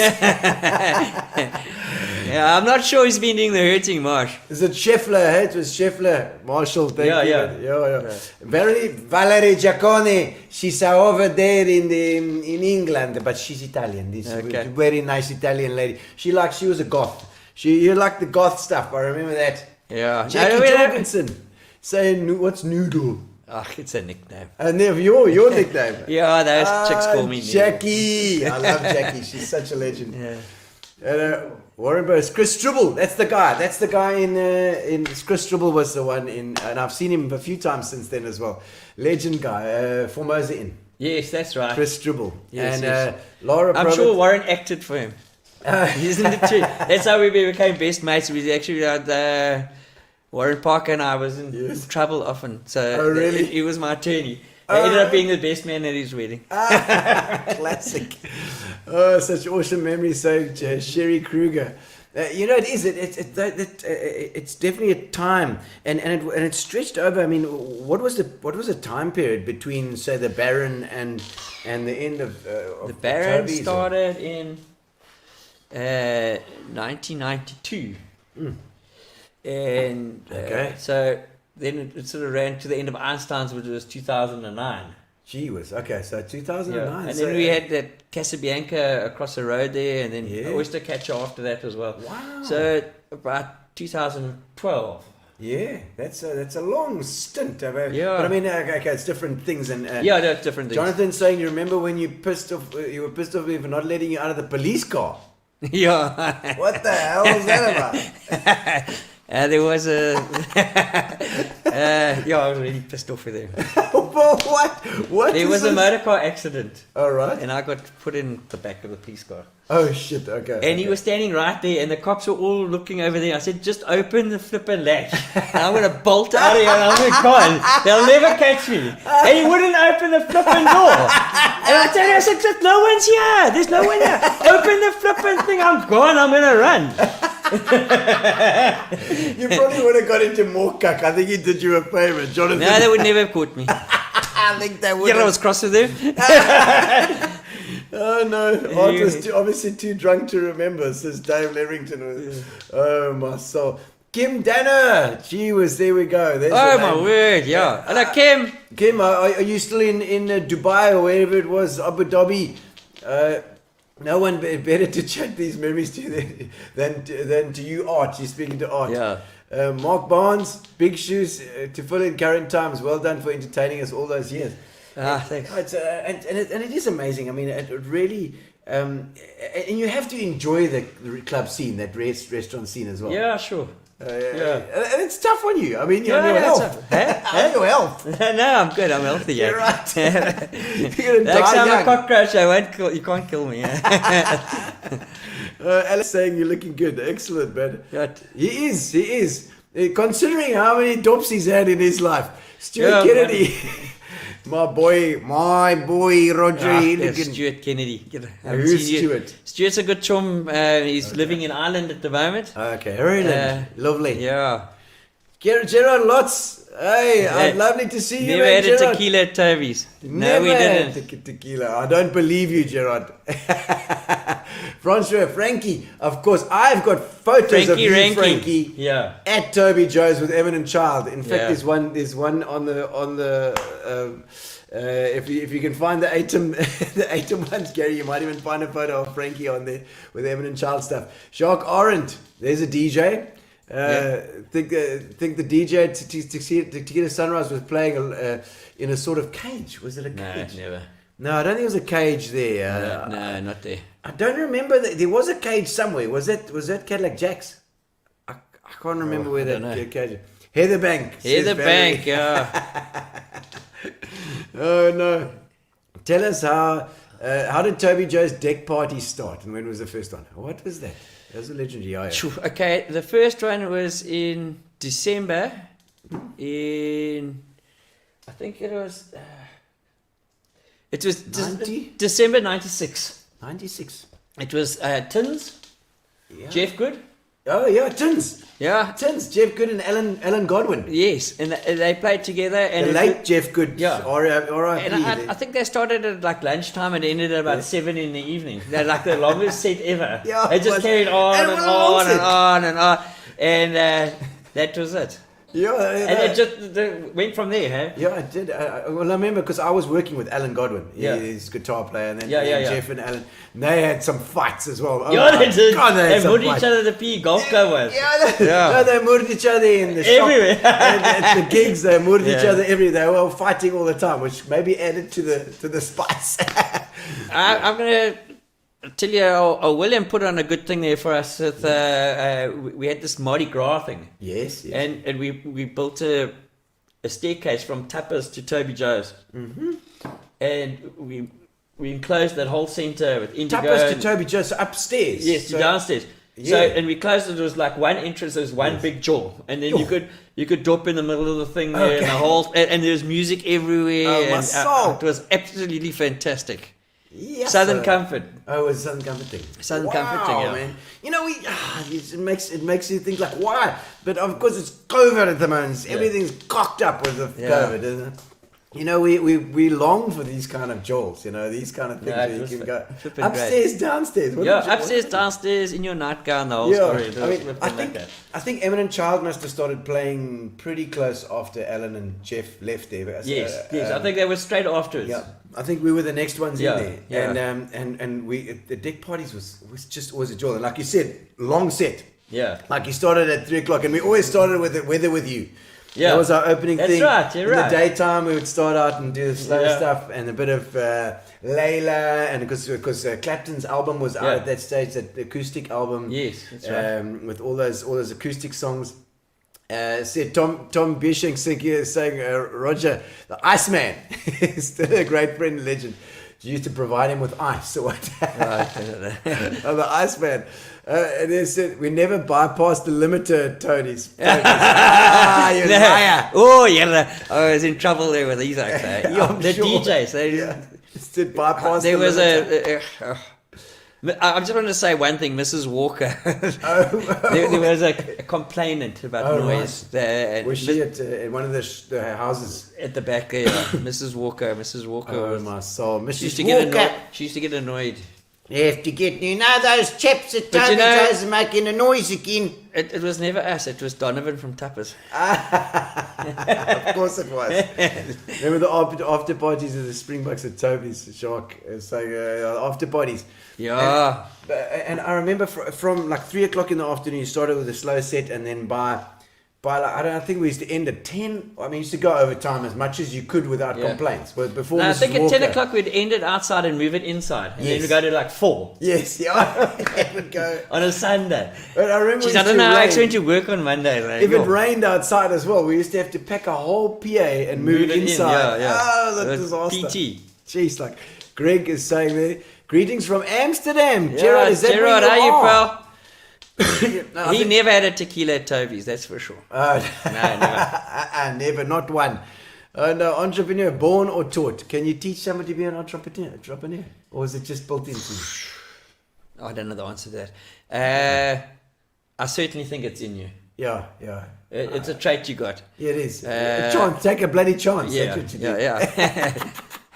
Oh no, it's good listening to your Jenny Stock say good listening to what you got up to. Well, I think let's have a look at some of the messages again. Let's see who's next. Gary, I don't know who's got next coming on here. Let's have a look. Let's have a listen. Get your earphone in there. Let's see. Okay. All right. Here we go. Roger. Alan, getting nervous because he's a funny bugger. Okay. Manager there from 1996 to 2001. A lot of crazy times during those years. Was there for the first deck party and for the last deck party. I remember Roger asking me why I spent, I don't know, in those days maybe about 400 Rand on free drinks on a Sunday afternoon. And I said, Roger, we're going to get this party started. And I need to give some drinks away in order to do that. Needless to say, it took off, and we had some really, really good times on our Sunday deck parties. A lot of phone calls to turn the music down from the neighbours. After a while, I just took the phone off the hook, to be honest. But yeah, sorry for all those people out there that I might have kept awake on a Sunday afternoon. Other stories, Roger. Our road trip with Barney Simon, running out of petrol once, and very, very close to running out of petrol again for the second time. Good days. What I really enjoyed was the characters we worked with. And the staff members that were there during my time. Really, really fond memories of all the people that worked there. Some good characters. Anyway, Roger, you can elaborate on some of those stories. We have already spoke about the tour with Barney Simon. That was flipping legendary. It was good fun. Yes, But the question earlier about being entrepreneurial or whatever Ellen hit on something there which is absolutely 100%. All of those places, success was about the people who worked there. Yes. It was always a team effort. We had a young bunch of people. Everybody contributed to the ideas and the direction. And that's how they all grew off. Should we try this? Should we try that? Should we do this? Should we do that? I don't know if this is going to work. But it was a collective thing. I think we used to have a thing there on a Monday afternoon. We'd have a few beers and toasted salmis and talk about the week. So a strategy kind of thing. Like a little bit of fun, like not in a serious environment. And so what are we going to do? What are we going to do? How are we going to fix things? What's coming up and that kind of stuff. And, we also had a good relationship with our neighbours, like Tuppers and those sitting upstairs, like Donovan Noyle and them, and say, what have you got going on for the next... Let's not do something that's going to clash with each other. We worked well with everybody. We try to sort of accommodate everyone around us. And it's good that... just fun, And I think if everybody wins in that sort of situation. Sure, 100%. And I love the using the young guys, I remember Francois and Short Buckwheat Lindsay spilled a load of smart drinks in the car. It never came right. Oh, my word. Listening from Cape Town, says Lynette Clements. Yeah, lekker Highland. She was Sean Paul's restaurant, Blackbeard's Tavern. No, it wasn't Blackbeard's Tavern. No, that was upstairs. It was upstairs, That was right at the top, I can't remember the one that was... I can't remember it either. Was it El Sol or something? Tappers El Sol was upstairs. And it was next door. Yeah, it was. Brad McKenzie, there we go, Brad. Nice to see you online. I think I ended up working for free at Einsteins with you, Roger. Actually ended up paying in most weeks because there were too many dops. That's I actually had like they could run a tab, Yes. And then at the end of the week, they'd settle against their wages. And I think it was one I owed us money for about 3 years. I'm not sure. Brad. Claire Scott. We can say thank you, Roger, for many, many years of awesome memories from our younger days. The whole of PE missed him. Even the divorce man outside Toby's. Can I have a divorce minus the divorce roll minus the divorce? You just want a dry roll. Dry roll. No, there was plenty of that. It's that oak. It's like that oak that has a pie. It's all Kurt Schoonrod always tells the story. Matt. Okay, Roger gives cuck haircuts. Tell us, Matthew Shuttleworth, did you cut his hair? Yeah, we did. He was at one of these UPE, like I think Rag Farm or whatever kind of thing. And he was a new barman there or something like that. And I think we sent in some of the bigger, hefty bouncer guys. And they held him down, and I think I shaved half his head off, and left him there for the job. My soul. Yeah. Oh dear. Well, at least you remembered it, Matthew. At least you remembered it. I see. I only met Roger after all these clubs closed down. Lausanne. You're saying that is how young I am. Oh yes, indeed. But always knew a good chaos spot, eh? Absolutely. Lekker to see you, Lazar. You know, she doesn't even know then what is going on. Dale Wicks. Yes, it's finished. Your beer's finished. I'm going to get a new one. I've got some. Where's your beer? I'll have a gin and tonic with you. What you having? A gin? I'm a gin and tonic. Come on, I've got to support the sponsors. I need to have a glass and get a glass for it. Where's Philippa? Philippa, bring us some more glasses. We need you. Go get yourself a beer here while we go. I'll go get a beer. It says, "I, Roger, nearly as vocal as Russell Dakin on the grey sidelines these days." That's Greg Ecoat. Ecoat's telling you that Russell nearly as vocal as the grey sidelines. So it's obviously your son is ready to go with the on the sidelines. But it's absolutely wonderful to hear about all these clubs, because it's obviously it's part of our makeup and who we are, you know, as people growing into our 40s and 30s and 40s and 50s now, you know, getting into all this. And so Roger's getting his beer together, yeah. We're gonna have our. In the meantime, though, we're gonna have a look at Duncan Crisp is going to come on. Come and have a listen to this, Roger. Well, get your beer. Where's your beer? So that side, okay. We'll get you organised. Let's listen to Duncan and see what he has to say as well.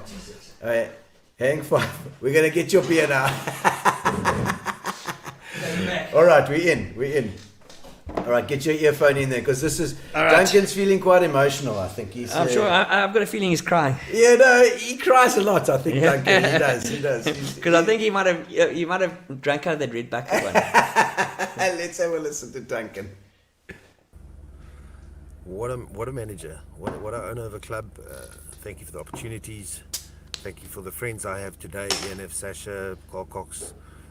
Thank you for the exposure. Thank you for the lovely evenings, the early mornings, the laughs, the tears. Thank you. I don't think you could get through anything longer, to be honest with you. I didn't push him because he gets quite emotional. Yeah, okay. Duncan. Yeah, there was different great times. Thanks, you were a special oak there. Yeah. I think you blew 405 speakers, but well, I know, because he used to come to Pop Shop and he used to have those PV speakers he used to bring in. There was the Scorpions, the Black Widows.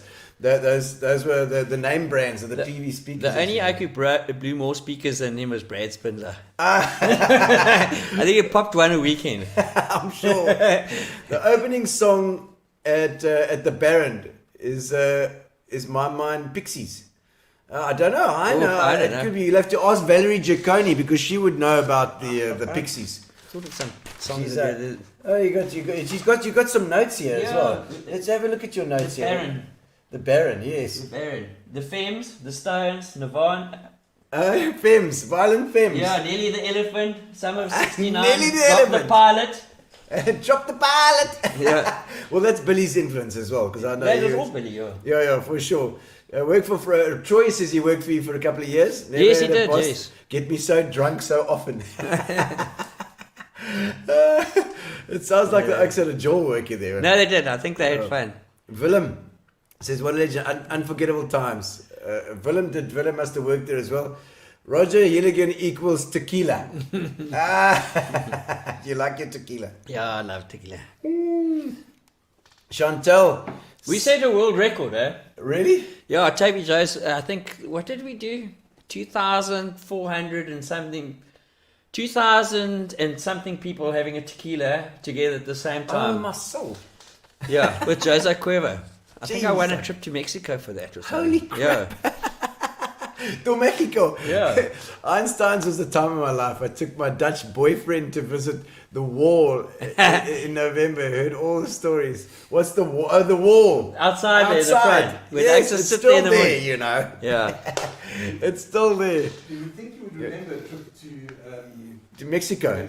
Yeah, No, I did. I do remember. Do you remember a trip to Mexico? There was parts I don't remember. But it was fun. No, shit, it was good fun. Oh. I seem to remember Monroe Sanders, Ray Yeah. Sanders as well, also going overseas for something or other. Was that the same trip? I think he worked for one of the liquor companies. Yes, Probably one of yes. those. Monroe. But Mary Ann, who was on earlier, Yeah. she went to Mexico with you? for sales. No, for okay, what's that? one of her trips. What's the thing? Will you open another venue ever, Rog? Would Nah, you? I don't think so. Not? No. No. So that's those days gone. No, it's gone. You got to live the brand, I think. Yeah. You got to be there. You got to You be. gotta there. I don't know how you can run a venue and you're not there. Yeah. You got to be. I there think all the time. Yeah, I believe you got you. Hey? It's Yeah, a yeah, young yeah. man's game, and you got to be there. And, Yeah. and you got to watch what's going on there. Yeah, It's of difficult, course. bloody Keep an business eye. to run. You have to, otherwise there's too much drinking. Not that there could be too much more. Sam Fender says, woven through so many PE Joel memories. Now we are old and we go watch sport and drink at Barney's in Lorraine. Oh, Sam, she says she goes to Barney's, but actually she sips wine at the wine tastings, indeed. There is Sabrina Castellan, noodles shooters. What is that noodles shooters story? No, it's mates of mine that from the local little pub down in Richmond Hill. Oh, lovely. I love that. I had a friend who always jumped off from the pier after partying at Einstein. Yeah. Lots of those. No, there was plenty. That was the Einsteins thing, and then Yeah. Toby's was swimming naked with the dolphins at the ocean area. All right. Yes, of course. How is it from Ireland? I don't know if you say, how is it in Ireland? Stuart Kennedy, you're still riding around in the back of a bucky. Leslie Peens. She was at deck parties every time, Leslie. Yeah. Chantel Sager saying cage, brass monkey. No, I don't think brass monkey had a cage either. Brass monkey was it was just after its country. Very similar vibe. We were at all the clubs you own. It's so man. You were. Oh my soul. Perky. Thanks for the best working days, the most fun. Never been. The boss that he loses his false teeth over the bar. Did you not lose your false teeth over the bar? No, I don't know what false that teeth. was. Don't have false teeth. Must be another one, Perky. Must have been another boss that loses his false teeth. I have a shoebox full of jewel flies in my cupboard at my parents' home. Oh, excellent. Yes, put those Love on to Facebook. see some of those. Put them on Facebook, man. Put it in the comments. We'll have a look. Red lettuce, yeah. Red Lettuce, of course. They're the bands. Yeah. Red Lettuce was that was it Brenton? Craig Ardendorf? Yeah, Brenton. Justin Horn? Yes, Justin, that's correct. Justin Horn was there, and I think Dave Milan was on drums with Red I Lettuce. can't remember who was on Dave Milan. And then, of course, Evan Child was myself, Yeah. and Brad and Darren Peens. Brad, I think they see Brad's. Yeah, Wayne. Wayne Callis is online. Yeah, Wayne, how's parties. I'll never ever remember. Wayne actually started singing at our flippin' gigs, you bastard. He used to come across from, I think he was having some gigs at the place next door, the Cool Runnings. And he Okay. used to come across. There was another big jaw with a staircase down the parking lot. Yeah, that was the one I was talking Yeah, about. that was the one up to Tapas as well. You Oaks forgot Red Lettuce. Yes, Red Lettuce indeed. We remembered all the names now. And ended with, yes, our set used to end with U2, with Streets Have No Name. Oh, right. Which I remember, the U2 set was always the name. Well done on remembering that. I remember the Baron, the last song was always Riders on the Storm. Riders on the Storm. Because it was so long that I actually just fall asleep eventually. I think it was like 5 minutes long, that song. Eh? Oh no, Anka didn't work there. She was just a local that became part of the thing there. Yeah. See, Mrs. Walker's equals the 90s Karen. Yeah. I would. She's trying to sleep, for God's sakes. The less clothes the girl wore, the less money they spent. You're right, Lizanne. Oh, my soul. But I see Brad was online as well just now. I don't know, there's so many comments coming through. It's crazy. Sure. Let's have a look at some of the comments. Let's have a squiz. Let's see what's going on there. Wow. Gary, what you got for us? Anka, when I walked into Toby's, but by the time I got to the bar, I was handed a vodka and passion fruit. Tall glass with a straw. Tall glass with a straw. It's true. It was so packed at the No, bar. the barmen were fantastic there. They were Very good. outstanding. Very good. The roughest parties at the free-flowing Tequila. Troy. Yeah. Absolutely. Oh, my soul. I see people getting tagged here as well. Took Roger's keys from the flap and passed his car in a mate's garage at the King's Terrace for 2 days. Did you really? No. You know, We did something like that. they thought it was stolen. Oh, my soul. I think it was Gary Best Bestra's keys. Stephen Schaefer all the way from Cape Town. He's with Build It Now, of course, at a spa, doing very well for himself over there.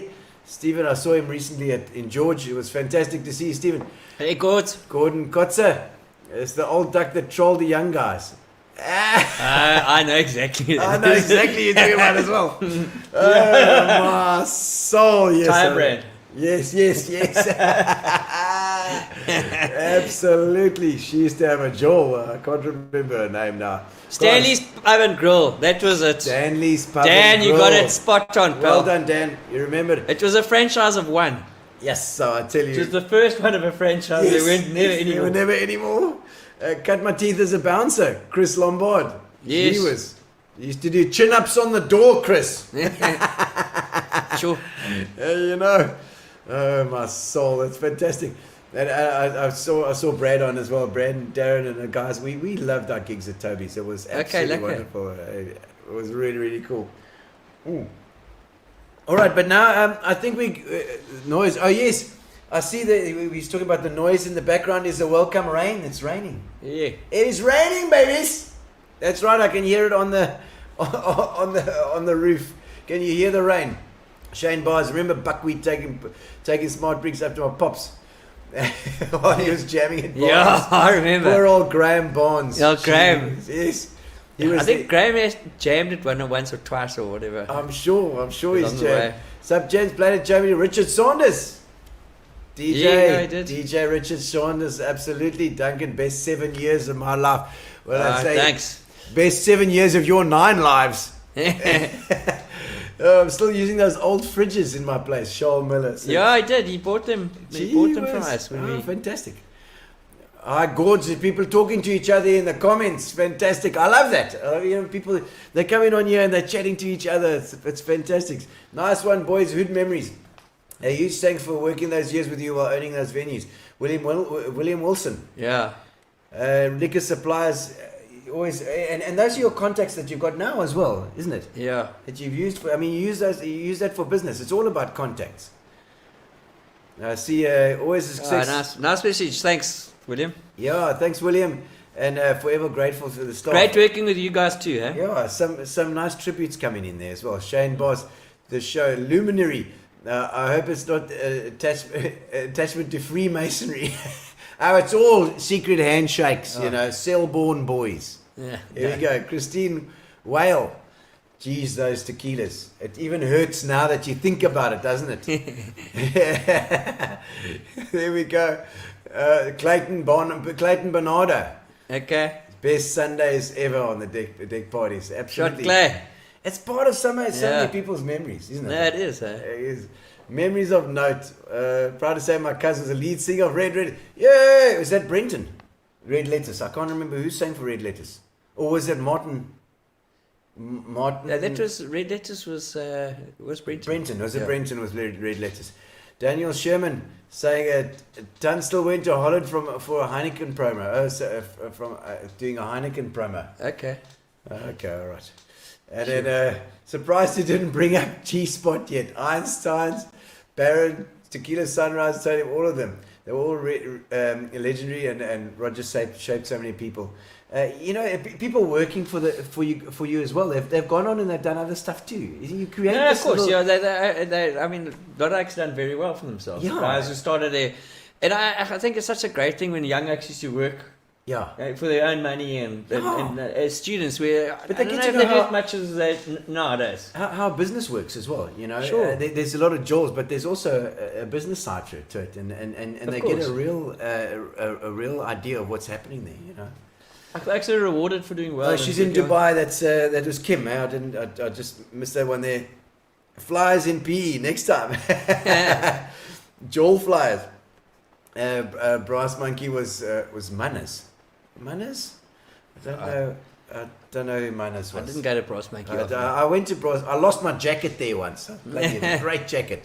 Rob Church frequented your establishment. Rob, the Baron to the Stein through so many years. Greeting from Brighton. Oh, very nice.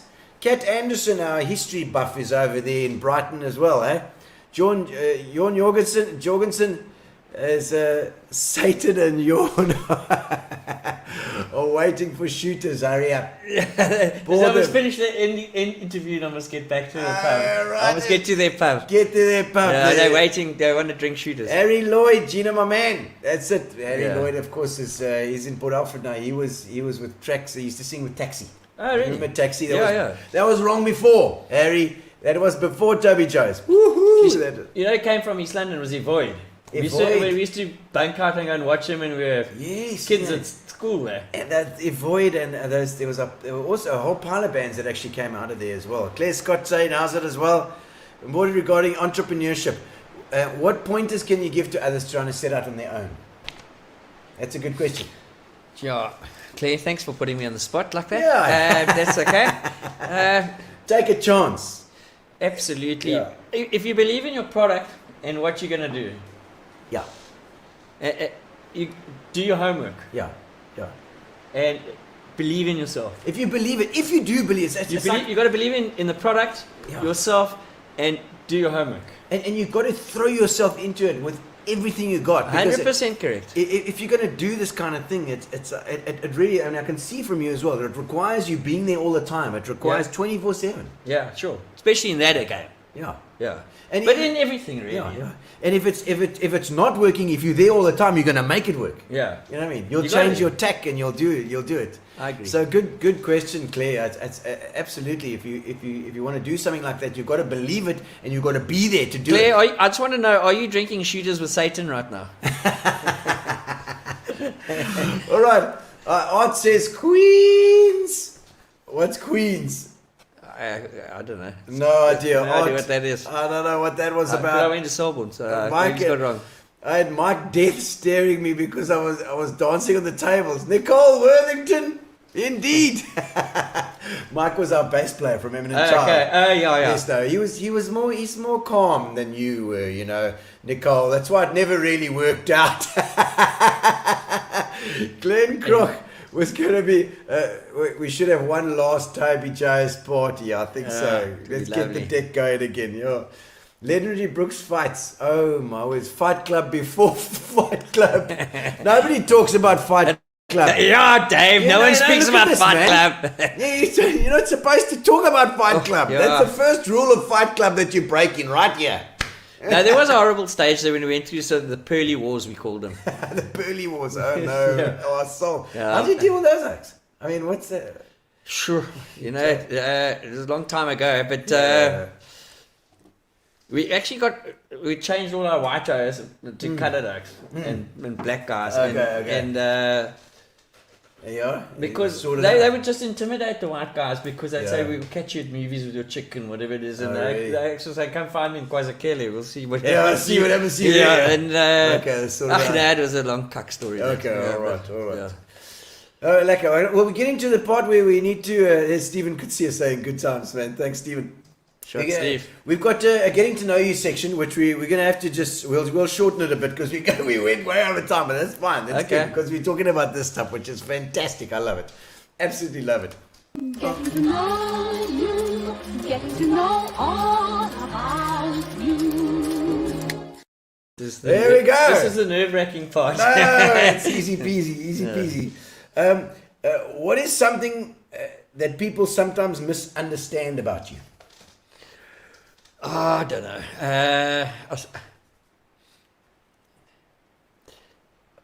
I think maybe more that time. I think you're arrogant. Okay. But you're not arrogant, you're busy. Yeah, you're busy. Yeah. Like, you've got 1,000 at things on 11 o'clock at night, everyone wants to have a little chat with you about cuck. Yes. And hey, listen, I've got a 5 DJ starting in 15 minutes. I'm going to check it out. I'll catch you now. You know, Come on, Roger, man. Yeah. Come on, Roger. That's the best. That was my absolute best, worst, whatever you want to call it, was that I'm going to tell you what you're doing wrong here. All right. Sorry about the 400 oaks in the queue outside. Yeah. I see what you're doing wrong here. Yeah. Now, what you should be doing, this music is complete. It should be more dance. Should be more, more Beatles. Yeah. And Rolling Stones. Yeah. And then you see this place is gonna cook. It's already cooking, buddy. Yeah. I've had that once or twice. That's classic. I love you. How would you? Okay, let's take you back then. How would your parents have described your living, what you were doing for a living, to other people, like your parents? Okay, well, I think when I was growing up, my old man would always say, "This is my son Roger in his haircut." So in his haircut. It was like in one sentence. It was like a word. No, my old man was very supportive and proud of me, and didn't matter. It was all good. And so they supported you in what you wanted to try. It's No. not like as a musician, because as a musician, it was always the case, you know. Yeah. It's like you'll never make any money out of music. Yeah. You better go and do your studies. Yeah, they knew about COVID before we did. Yeah, and no, they were always supportive and okay. Yeah. Any time that you screwed up royally, if you can think of a time. There's many. How much time is there? Something went really wrong. Oh, car accidents. God. We went into. That's the thing of being an entrepreneur. You make mistakes. Yeah. Not everything's perfect. Yes, you know? of course. And No, but you people take need to risks. know that. You take risks, and they don't always work out.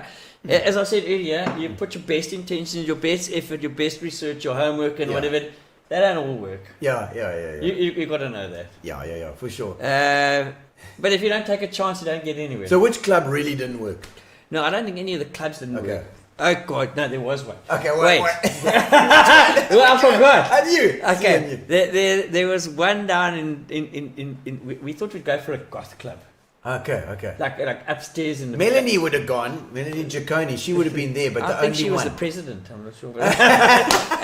No, we opened this like hard thrash club called Dead Ants. And I think Gunther said to you, what was Dead Ants? Dead Ants. And it was like all oaks in black and Doc Martens and shit like that. And I took a very short lease because I wasn't convinced. Okay, right. We tried to sort of branch off from the Barons kind of stuff. Okay. There were a lot of acts who didn't like the Baron because it wasn't hard enough. Okay. So we thought we'd open a little club for that. Yeah. Yeah, it bombed. Got bombed out completely. Yeah. Okay. But there was not much money put into it. There was nothing ventured, nothing gained. Okay. Yeah, good. I love it. Okay. Do you remember a moment when the light switch on, where it sort of went on in your head, and you said, like, this is what you want to do with your life? Is this the kind of a thing that you thought, I want to get into clubs and I want to get into this? Yeah, sure. It was that Dan's Den thing that we did. Dan's Den. And it was so successful, and it was so it felt easy. Yeah. It felt naturally easy that great music. Okay. It's gonna have fun, cheap beer. Yeah. And lots of people. And that's all. You build it, they will come. Yes. That kind of like feeling. Yeah. And I think all the clubs from them sort of felt the same way. If you got a clear direction and think that what is this going to be? Yeah. So Toby's probably wasn't as much like that, but it kind of was that. It just evolved a lot quicker. Yes. Okay, so it was quite quick that it happened. Eh? Yeah. You get a lot of people every single sort of your week times are busy, but then your weekends are insane. I thought we were going to concentrate more on food and lighter entertainment, and the entertainment would develop over maybe 6 months to a year. Yeah. And it happened quicker. Yeah. Yes, so that is it's great. Must be a good feeling though. No, it was a great feeling. I mean, like shit, I think it was at that time I was 26, I think, and it was Toby's, Einsteins, Tequila, Sunrise, and it was lekker. Did you have any mentors? I mean, I'm just thinking of somebody that I can kind of compare, and it would probably be someone like Cliffy Francis, who I would also like to have on the show at some stage. Cliffy, he did the Village Green, he did Cagney's, he did, it's quite a few clubs. Gino, no, I didn't, but when I said earlier about the support and the staff structure, we all did it together. I think I'm not going to take credit for all of it. I think there were a lot of actually were inspirational and drivers that were in our team of if you call it like the Springboks, you got like the 4 or 5 oaks are the main oaks. We're all in it together.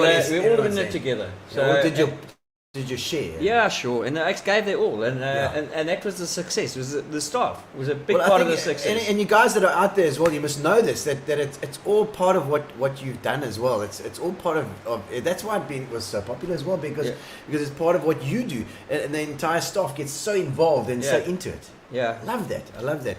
We had great staff parties. We had great interaction. We had big jewels with all the oaks, and I think everybody bought into the concept. Party hard, work hard. Correct. Yeah, that's it. I see trays of tequilas coming out there with Matthew Shuttleworth.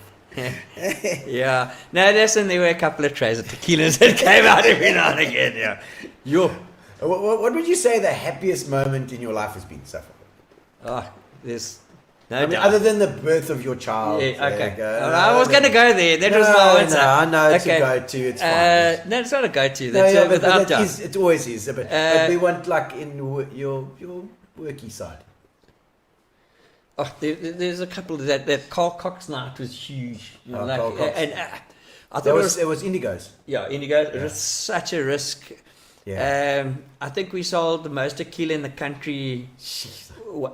For a 6-month period at Toby Joes when we did that tequila record and things like that. And there were nights having like the whole Springbok team, like God, poor Bobby Skinstead. I remember that poor okay one night. He had like 40 chicks standing around him like ostriches about to pick on his food, like they wouldn't move.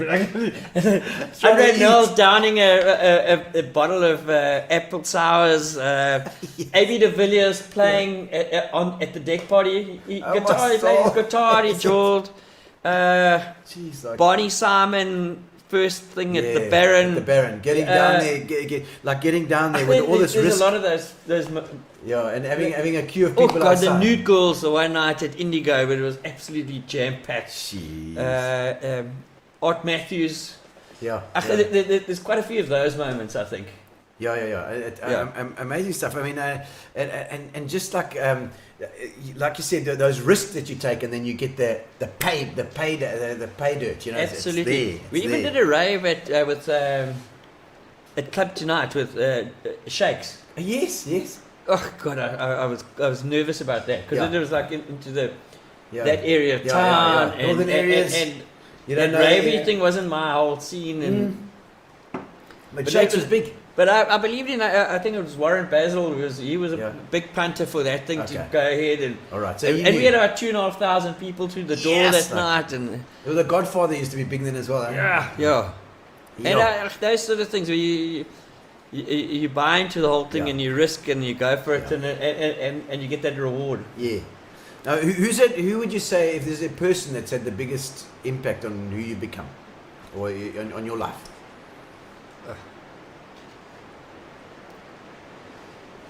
I mean, I know you can't say there's a lot of people obviously, but I mean, like if you can pick out some of those.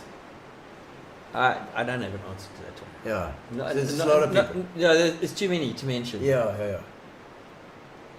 So From my old man being a solid citizen, that of kind of course. thing. They're business people. Yeah. Okay, so no one that really guided. So you were really on like flying solo a lot of the time, as well. Yeah, as I said, with your team. With my team. Yeah, with the team. With the team. No, I didn't do anything on my own particularly. I think.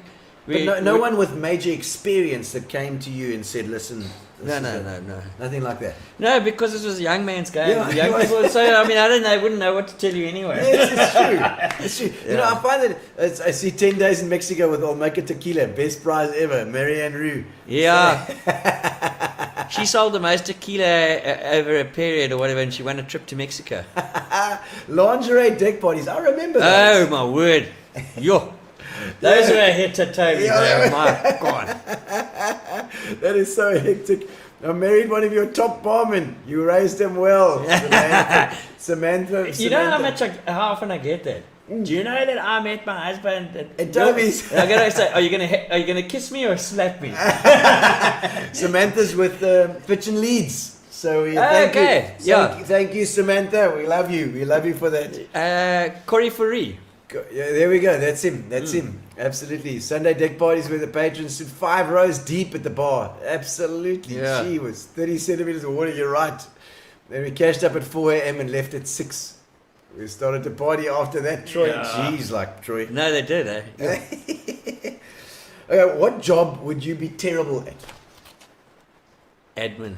Admin, you don't like admin, eh? No, It's not a big thing, eh? Anything corporate-y. Yeah. Anything that means you got to clock in and clock out. Borrow your father's briefcase and go to the meeting. Yeah, nothing no, in it. No. Yeah, nothing in it. Yeah. What have you got any hobbies or do you collect anything? No. Nothing like that. No, I don't collect anything. Your sport, you enjoy a bit of sport? Bit Love of golf? sport, absolutely. Golf. I haven't played golf for a long time, but in those days, Yeah. geez, we played plenty golf. Is it? Okay, yeah. okay. Now it's a bit of cycling and running and cycling. swimming. Nice. You run as well? Not much. Okay, So more swimming and. I like a bit of running myself. Yeah. Go. I run from the cops. well, not if the guy doesn't let you out the door. No, you see, Jonathan, you should let me out the door. I've been an excellent athlete. Out the cop car, you could have run away. Richard Claims was saying, "Indigo, own the night." Yes, that was the slogan. You're right. I forgot. Own that. the night. Own the night. Any Indigo girl song connection? What? Where did the name come from? Oh no, it wasn't the song. Eh? That was after Indigos was. No, it was just an. I don't know where we got that name from. Colours. Don't know. No. Paul Moorman. Is people talking? Is it Paul? Yes, it was Paul, of course. Singing for Red Letters was the Paul Moorman. Yeah, is that yeah, right? It was. Okay. He's in Cape Town, I think. Okay. All right. If that wall could talk. If that wall could talk at Einsteins, indeed. I think one of the funniest stories about that wall was when Brad McKenzie murdered Andre Koch over that wall. Cocky, we love him, my boy. Brad McKenzie, typical bloody Scotsman, just loses it at the slightest. And he flippin' knocked the bloody the Australian lock there with the one night. I think I came there and he started shaking the bar around. Oh dear! I don't know what, but he was playing. He was Australian lock, and I think Brad gave him a clap. Yeah. We all made you rich, Rog. Of course. David Hundleby. Brian Kitsia saying, Roger, I wasn't here, but you were famous. When you were famous, he wasn't here when you were famous. So he's a youngster. Okay. Yeah. He's a youngster, are you? Oh, yes. You're a legend. Shut, Brian. What do you wish your brain was better at doing?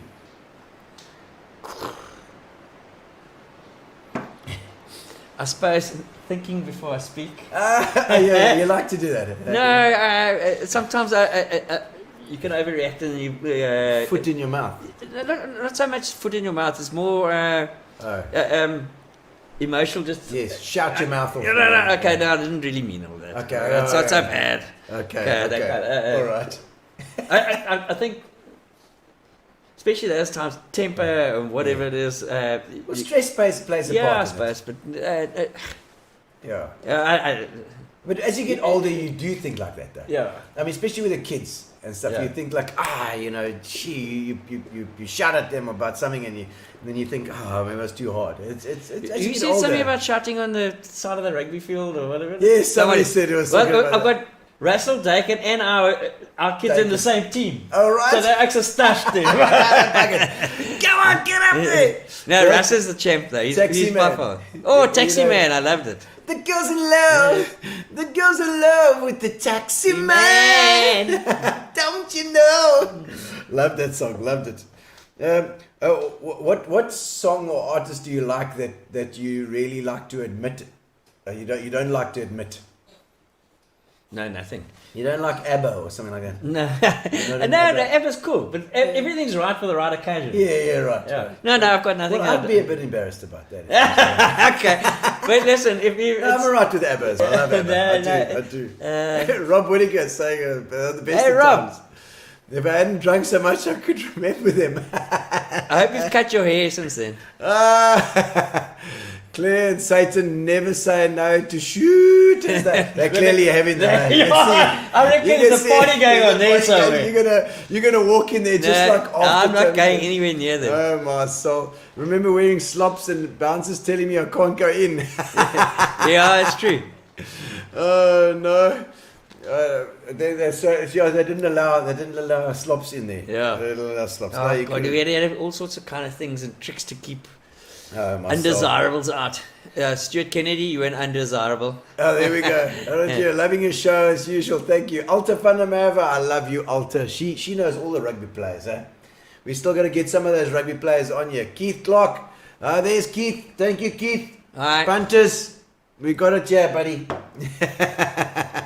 Regards to Roger, of Sure, course. thanks. I'm sure you must know Keith. He's Yeah, a I do, legend yeah. in the alcohol industry as I well. do, eh? I know him well. Yeah, okay. Cecilia Brookes says hello. Which was your favourite pub or club? Which one? No.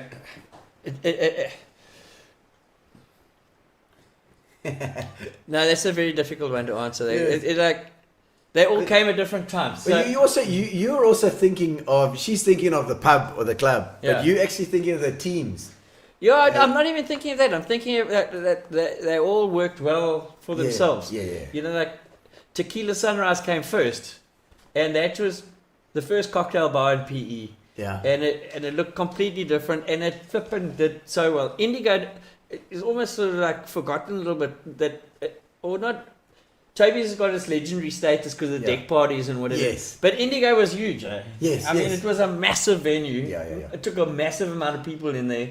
Yeah. And it cooked for a long time. Toby's went for the longest. Yes, So you're yes. going to love it for... Yes.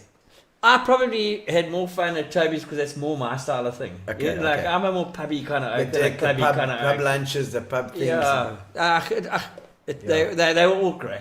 Yeah. They were all fantastic. I don't know. You can't choose. No, I can't choose. It's like choosing your favorite child. Yes, it's true. Yeah. It's true. What would your what would your something that your friends wouldn't believe that was true about you, or that your friends would or people wouldn't know about you?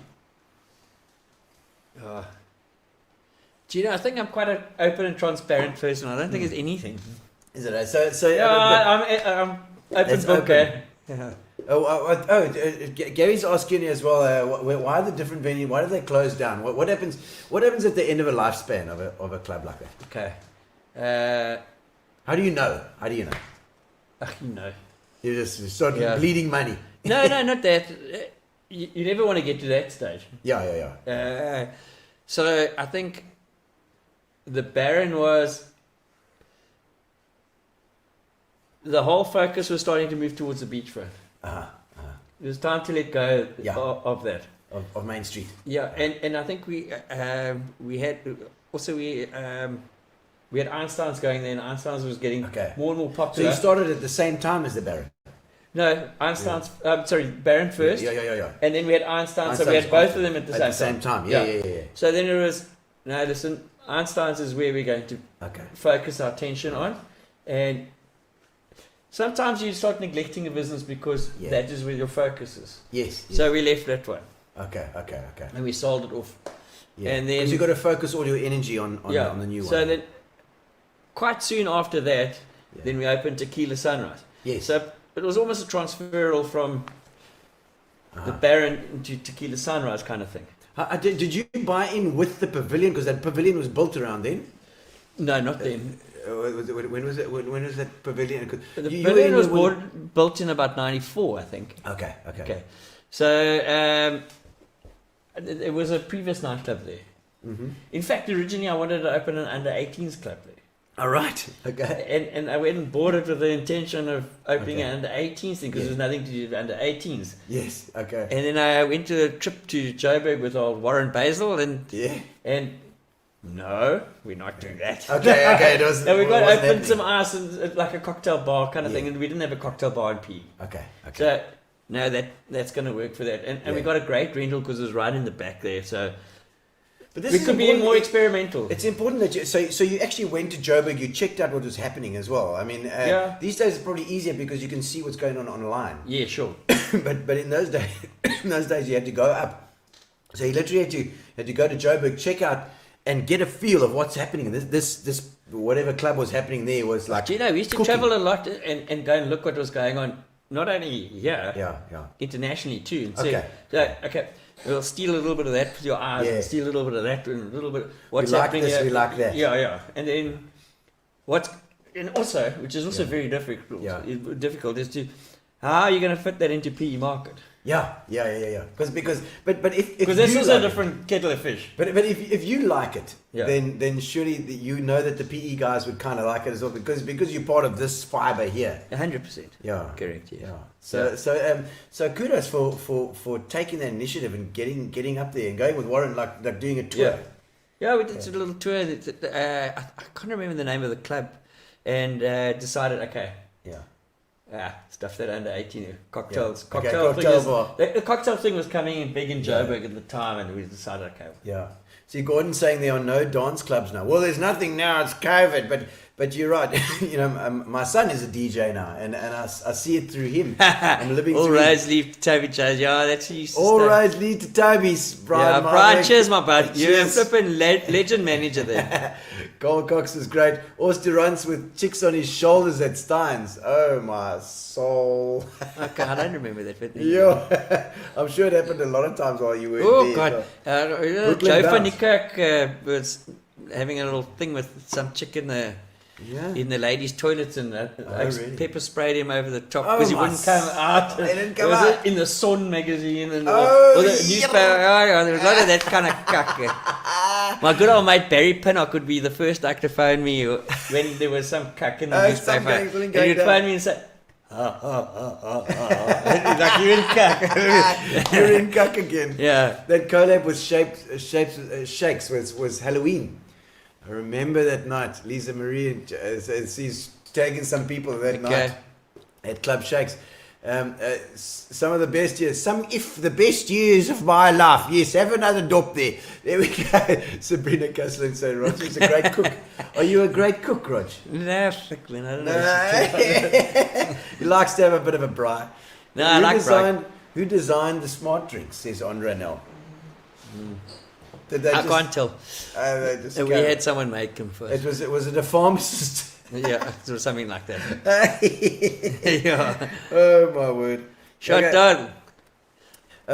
What situation or place would you feel most out of place in? What's not your thing? I think so. They're too formal. Too formal stuff. I can do the formal stuff if we need to be with opera, that kind of stuff. I would say let's put it into music then. Opera. I've been to an opera before. Oh, nice. Very nice. No, I went to go and experience it and see how it was. I've actually been to two operas. I went to Les Miserables in Cape Town, and I went, I don't know what it was called, one in Prague. And the venue was Aida awesome. or Verdi, something, I don't know. I don't know. La Traviata. Very beautiful. Einstein designed the smart drinks. Who? Einstein designed them. Sharp, Chantal. No, it's a bit of opera. Would you ever surf? Did you ever surf? You didn't surf? Oh, at school and all that, but I wasn't a big surfer. Okay. What's that? Tell us a story about a trip you went on, maybe New Zealand for the rugby? What happened in New Zealand for the rugby now, Roger? He's clearly giving you a bit he's of baiting, hey? He's baiting you there. 98. 1998. Wow. Yeah. Okay. You know when everyone says they're going to go and this is the year we're going to win the Tri-Nation. Yeah. I'm telling you, because I'm a rugby oak. Yes. And then everyone's going to go. People say they want to go, and then no one's going to go. And we beat Australia 14-13 Perth in the first game. And I said, I told you. Yeah. And last minute, we win the game. And my mate Paul, who's in Australia now, says, should we go? Yeah. So, yeah, of course. Let's go. No, it's a big party. That kind of cuck. Of course. And so he's on the phone to the travel agent, and he says, okay, we can't get tickets, but we're on standby. Okay. Yeah, no, we're going to go. Yeah, no, of course we go. Yeah. You know, they're all in the moment, you know? Yes, of course. Okay. So Sunday, no call from him. Monday afternoon at about like lunchtime, he phone says, fantastic news, we're on standby. It's confirmed. Yes. Come in. You must come and like, bring a passport now. Yo. I said, for what? What's this for again? She says, oh yeah, no, we're going to New Zealand. She says, they're going to send our passports up and see if we can get a visa. Go there, just put my passport in. Maybe we're going to get a visa, maybe we won't. I don't know. Yeah. So Tuesday afternoon, great news, you got a visa. Oh, my soul. Get down to Jet Travel there and come in and bring your cash. Trish. Yeah. Trish and Leanne, Jet Travel. Come in, you're going to come and pay. We're leaving at 8 o'clock tomorrow morning. Oh, my soul. So, pack your clothes. Off we go. Yes. And off we went to New Zealand. We haven't even got rugby tickets. Oh no. So I think we got to Singapore, and we decide now we're going to try and work that out.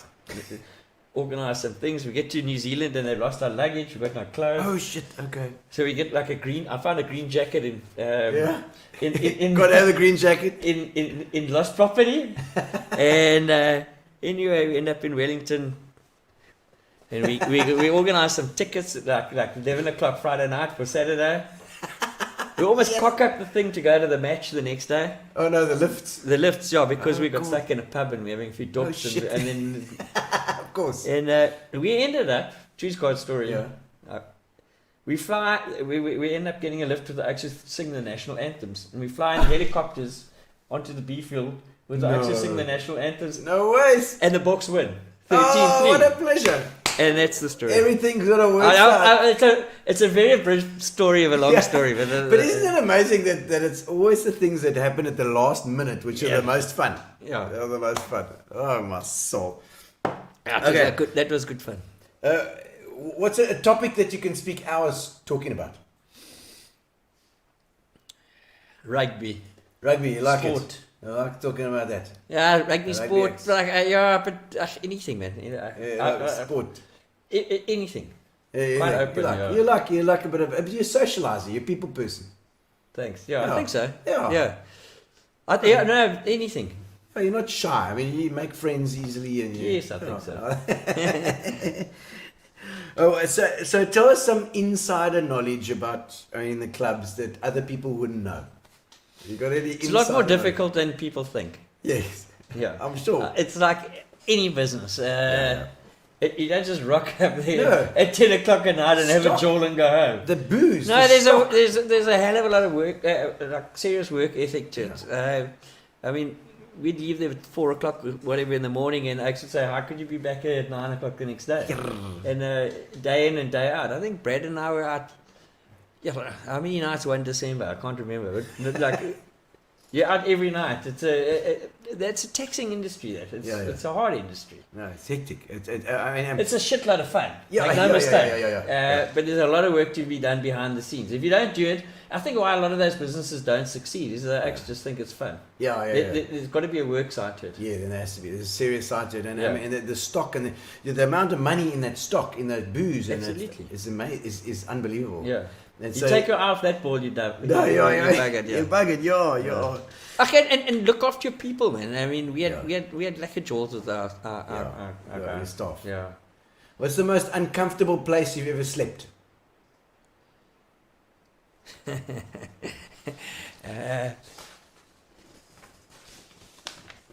What's that? No, I'm not sure. One doesn't spring to mind. No, in the back of the pub. No, probably on the side of the road or something like that. Not in the police car. What happened when you into the police car? Did you go? No, Did you stay the night in jail? Yeah. A lot of my guests, you joined the club. Yeah, well, that was my original answer. Yeah. I didn't want to say it. He slept in the pub. He didn't want to. He slept in the jail. He didn't want to tell us. Okay, was But it I warmer? no, we were let off the next morning, so it was fine. Humewood jail. Humewood jail cells. Mount Road. Mount Road. Louis Legrancy. Yeah. Well, you joining. You. How many times have you had clashes with the law? Sure. Lot. Like every Monday for about 5 years. No, there was. Oh, okay. See, I'm folding my arms as being defensive. Yeah. No, when we used to get in trouble for noise there back in Brookes' days and things like that. So I had to report to Humewood quite regularly on a Monday morning. It was quite awkward because the cop was my mate. Yeah. So, hey, Wayne, how's it? How's it, okay, man? I'll give you just go through the mission. Yeah, just it's the same old. Gary wants to know what the most illegal thing you've ever done is. You ever got away with? You ever got away with? Oh my soul. As long as it's a long time ago. No, nothing really. Yeah. Well, you didn't get away with it that night. No, that was Dodgy thing. Yeah, it's dodgy. Dodgy deal. I don't know if we can do that online. No, I don't think there's anything really. Yeah. All right, your nickname is that Noodles? Currently. Noodles, currently. Your first job ever? My first job ever was renting out canoes in Ganuvi. Not Ganuvi, sorry, Nahoon River. Nahoon? Yeah, on Sundays. Near the Blue Lagoon there? Yes, yeah. Blue Lagoon? Yeah, I was about 12. Renting out canoes? Yeah. I've seen those canoodles go up and must down. have been about 14. He stole my Goofy stickers when he stayed with us in Rhodesia. He stole my Goofy stickers when he was in Rhodesia. Classic. Oh no. Thanks, thanks. Keep on punching. We will. Thanks. Lekker. All right. What celebrity annoys you the most?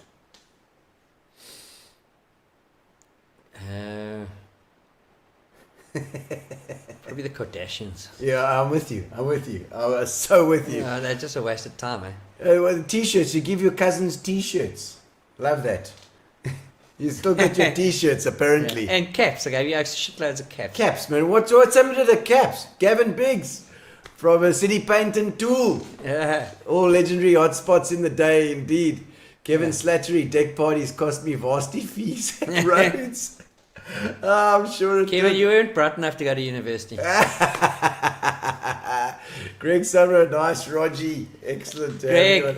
Greg built the Einsteins bar and the Toby's deck. Toby's deck and the Einstein bar.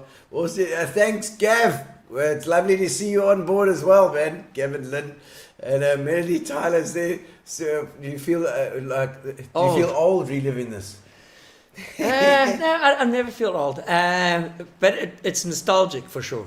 Yeah, it is. It's fantastic. I absolutely love it. But listen, on the other side, it is when you sort of look at the dates and you try and put a timeline on this whole thing. It's a flipping long time ago. It's difficult, eh? Yeah. So yes, I suppose yes, a bit. And what about Prague and Russia, where you nearly froze to death? Tell us about it. William Watson, where are you putting all this shit from, man? Yes. Yeah, well, it all started with the nightclub. Okay, so you know, there's a story I've got to tell you about this because I think it's the same thing. Yeah. Napoleon's army coming back from Russia. Okay. Yeah. Napoleon defeated the Russians, but he was trying to come back with the winter hit. Yeah. And their army came back. And their army froze to death because every time they went through a town, they drank themselves into a stupor and slept outside. And it was so cold that they froze to death, most of them. Was it the same story in Russia? Yeah, I kind of. I think we were in Pilsen, where they make the Pilsner full beer. Pilsner, yeah. And I think I was in jeans and a t-shirt, and it was minus 16 or so. Yeah. And I was having fun at the club, and then the club closed. Yeah. And they said, "No, well, you must go home." You now." go home now, yeah. So, well, I don't know. I've lost my mates. Stagger. I lost my mates and looked left and right down the street, and it was like snowing and cobblestones. And I don't know where to go. It is cold, eh? Yeah. So I went to a hospital and. Hospital? Yeah, I found a hospital. I walked and found a You hospital. dehydrated from the booze as well? No, just went to hospital because it was warm. It was warm. I didn't live till tomorrow, you know? Yes. So I found some cardboard and I put it over myself. Oh, must sound like a and then they wanted homeless to throw person. me, and they wanted to throw me out the hospital. I You said, forgot "That's about that flipping with your mad." most uncomfortable place you ever slept. That's No, worse it wasn't than... because I pulled up in a taxi. Yeah. And he went out to go look for something. I jumped in his taxi and I locked all his doors, and I said, "Door's on the back seat." He was banging on the window. In the car. I'm not dying here today. Take a chance. Yeah, shit. Oh, that's funny. That's really funny. God, man. Fuck, there are a lot of stories. I could have... Roger seems to have forgotten that Red Letters was the band that in fact started the deck parties. Oh. Toby's had no Sunday trade at that time. Barney's had all the trade. I approached Roger with the idea of a couple of Sundays. That's Paul Moorman saying, "How's it?" Hey, absolutely. Paul, we nearly forgot about you. Truly magical time in a place I don't think I could ever be recreated. I miss those days. It was lots of fun. Joe Cools? Yeah, absolutely. Oh, Joe Cools. Yeah. Was also, hey? Yeah. That's the one. Besides Joe Cools, and because that was Cool Runnings. I don't know if it's Cool Runnings or... No, Paul's spot on there in a way. We had Tues were the first acts to play live music, but it was quite tamey then. And then Paul said, let's come jam this up a little bit. I absolutely remember that. I'd actually been to Joe Cool's quite recently before that. Okay. And he's got some merit in what he's saying. Yeah. Let's give it a roll. Yeah. Paul, you're spot on. But and I remember that Red Letters played before us at Toby Joes. Yeah. I remember because we were with Eminent Child. So I thought Eminent Child was before Red Letters. No, it was Red Letters first. You're right. You're absolutely right. No, you're spot on, Paul. Yeah. No, but listen, they rocked, eh? We had some good jewels, eh? No, I mean... no, but I remember now, you're spot on, because you have come after them, that's right. And they used to pack it out. I mean, it was insane. It was amazing at that time.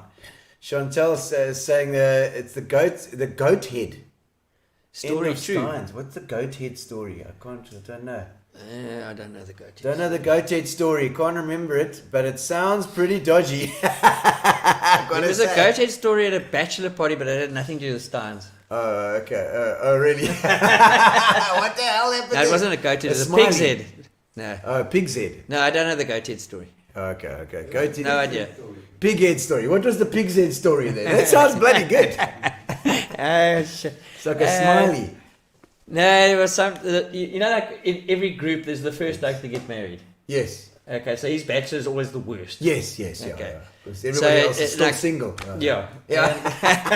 So it was Dave. Dave's his bachelor party, and his wife was adamant that there will be no strippers at this joint.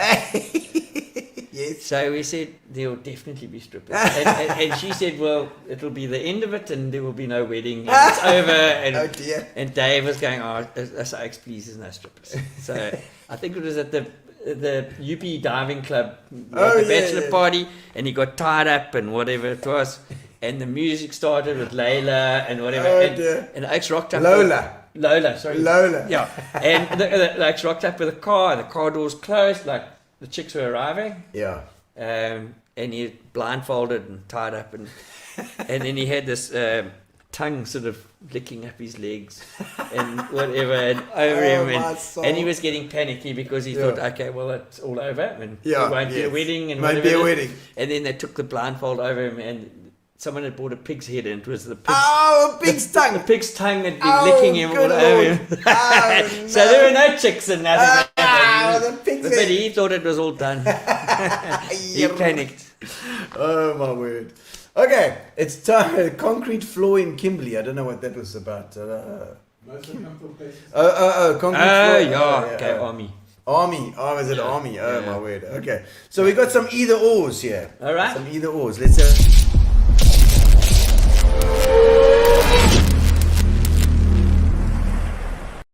It's one or the other. All right. Action movies or dramas? Action. Comedies or thrillers? Thrillers. Thrillers. Reality or fiction? Definitely fiction. Fiction, yeah. Bit of Star Wars. You like Star Wars? No, definitely not. Not that kind of No, not that fiction. Okay. But not like reality shows. Yeah. Okay. Okay, get it. Dancing or cooking classes? Cooking. Well, you own a whole bunch of clubs and you would choose cooking. Yeah. No, I'm not dancing. I never dancing. You never chance. dance? No, chance. Yeah, you know. I stay in the DJ box. Newspaper or online blogs? Newspaper. 100%. Hey, proper. I buy the newspaper every morning still. Old school. Yeah. I love it. Local or international travel? Oh, I love international travel, but there's a lot of good local. locals. Yeah, Oh, for sure. I love local travel. Yeah. It's what you can do at the time. Yeah, for sure. They're equally as good. Yeah, okay, we'll give it to you. Okay, so I can't have either or, but Yeah, it's all right. We'll give you that one. yeah. We'll okay. give you that All one. right. Hunting trip or ski resort? Ski resort. No, hands down. Is it? I Yeah. like a bit of ski. Yeah. Excellent. Art festival or music festival? Music festival. Well, I knew you were going to say that. Yeah. No opera though. Just straight bit of rock and roll. Huh?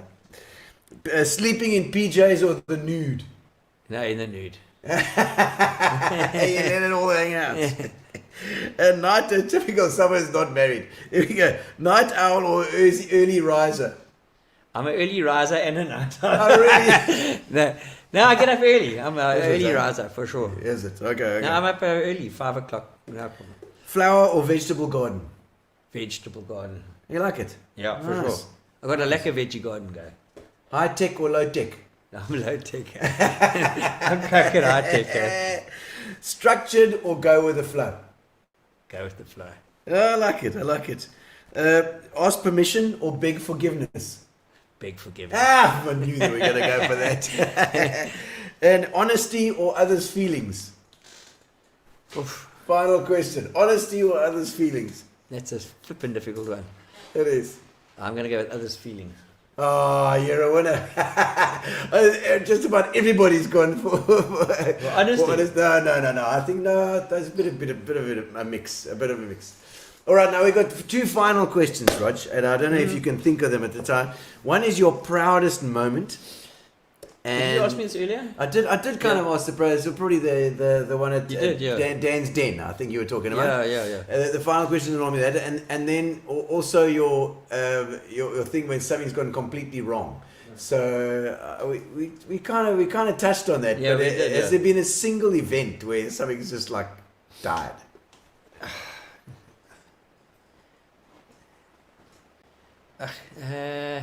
Gino, honestly, not particularly that I can think of. Embarrassing moment? Oh, there's tons of them. I can't think of one. Getting too pissed. No, not that. When he didn't let you out the car when you went to jail, maybe. More stuff like putting your mixing up people or something like that. Nothing serious. Nothing serious. Nothing too serious. Nothing too serious. Oh, but Rog, what a pleasure having you on. Thank you so much. Man. Thanks for having me. It's a pleasure. Yeah, Man. it's been such a great walk down old memory You know, lane. and so many people online as well. This is Carl, Roger, perfect. Thank you, Gordon. I love it, man. The comments have been like going totally bedorned. We got a competition now, guys. You get ready on your keyboards because we after the interview we always do the competition. Fitch and Leeds kindly give us a case of Fitch and Leeds to send to anywhere in the country, even to England. If you're in Brighton, we can send it there as well. So guys, get ready. We are now going to do the drums. I go to the drum can. Okay. And we do it. Thank you to our sponsors. Thanks, Rog, for coming Pleasure. on. It's been an absolute pleasure Thanks, having man. you on. Thanks, thanks, Gary. And you better put in your earphones because it gets loud in here. Oh, is it? Okay. I'm going to do a song. I want the name of the song and the name of the artist in the comments. I'm going to choose one that we used to do at Toby Joes as well. All right. Just for summers. The name of the song and the artist in the comments. The first one to get it wins a case of Fitch and Leeds. So are you ready on your keyboards, guys? Are you ready? All right. I'm going to switch those off. Switch this on as well for later. All right. And I'm ready. All right. Yes, Oh, my word. All right. All right, let's see. I can get this one on here. There we go. We're ready. Okay. Name of the artist and the song in the comments. I see Hilton Levy from Manchester there as well. All right. For the Fitch and Leeds. Are you ready to go?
We got a winner, ladies and gentlemen. It is Richard Kleinsmith. You are the winner. Thank you very much. Well done, Richard. We'll get in touch with you and let you know what's going on. And we'll send you a case of Fitch and Leeds. Thank you for joining us. Thank you to Spa. Thank you to Fitch and Leeds. And thank you to Roger for joining us tonight and giving us time. It's been fantastic. And thank you, of course, to Pavillion. Thank you, Roger. So, all right. We'll see you on Saturday.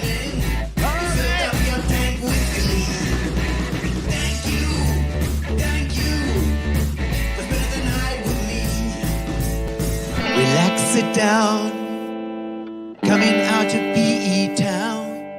One drink, find a shot. Never mind your liver, get to Gino's spot. Gino spot. Get to Gino's spot. Gino spot. Have a laugh, have a giggle, and exercise your middle. Have a Gino shot. Gino shot. Get to Gino's spot. Gino spot. Get to Gino's spot. Gino spot. Have a laugh, have a giggle, and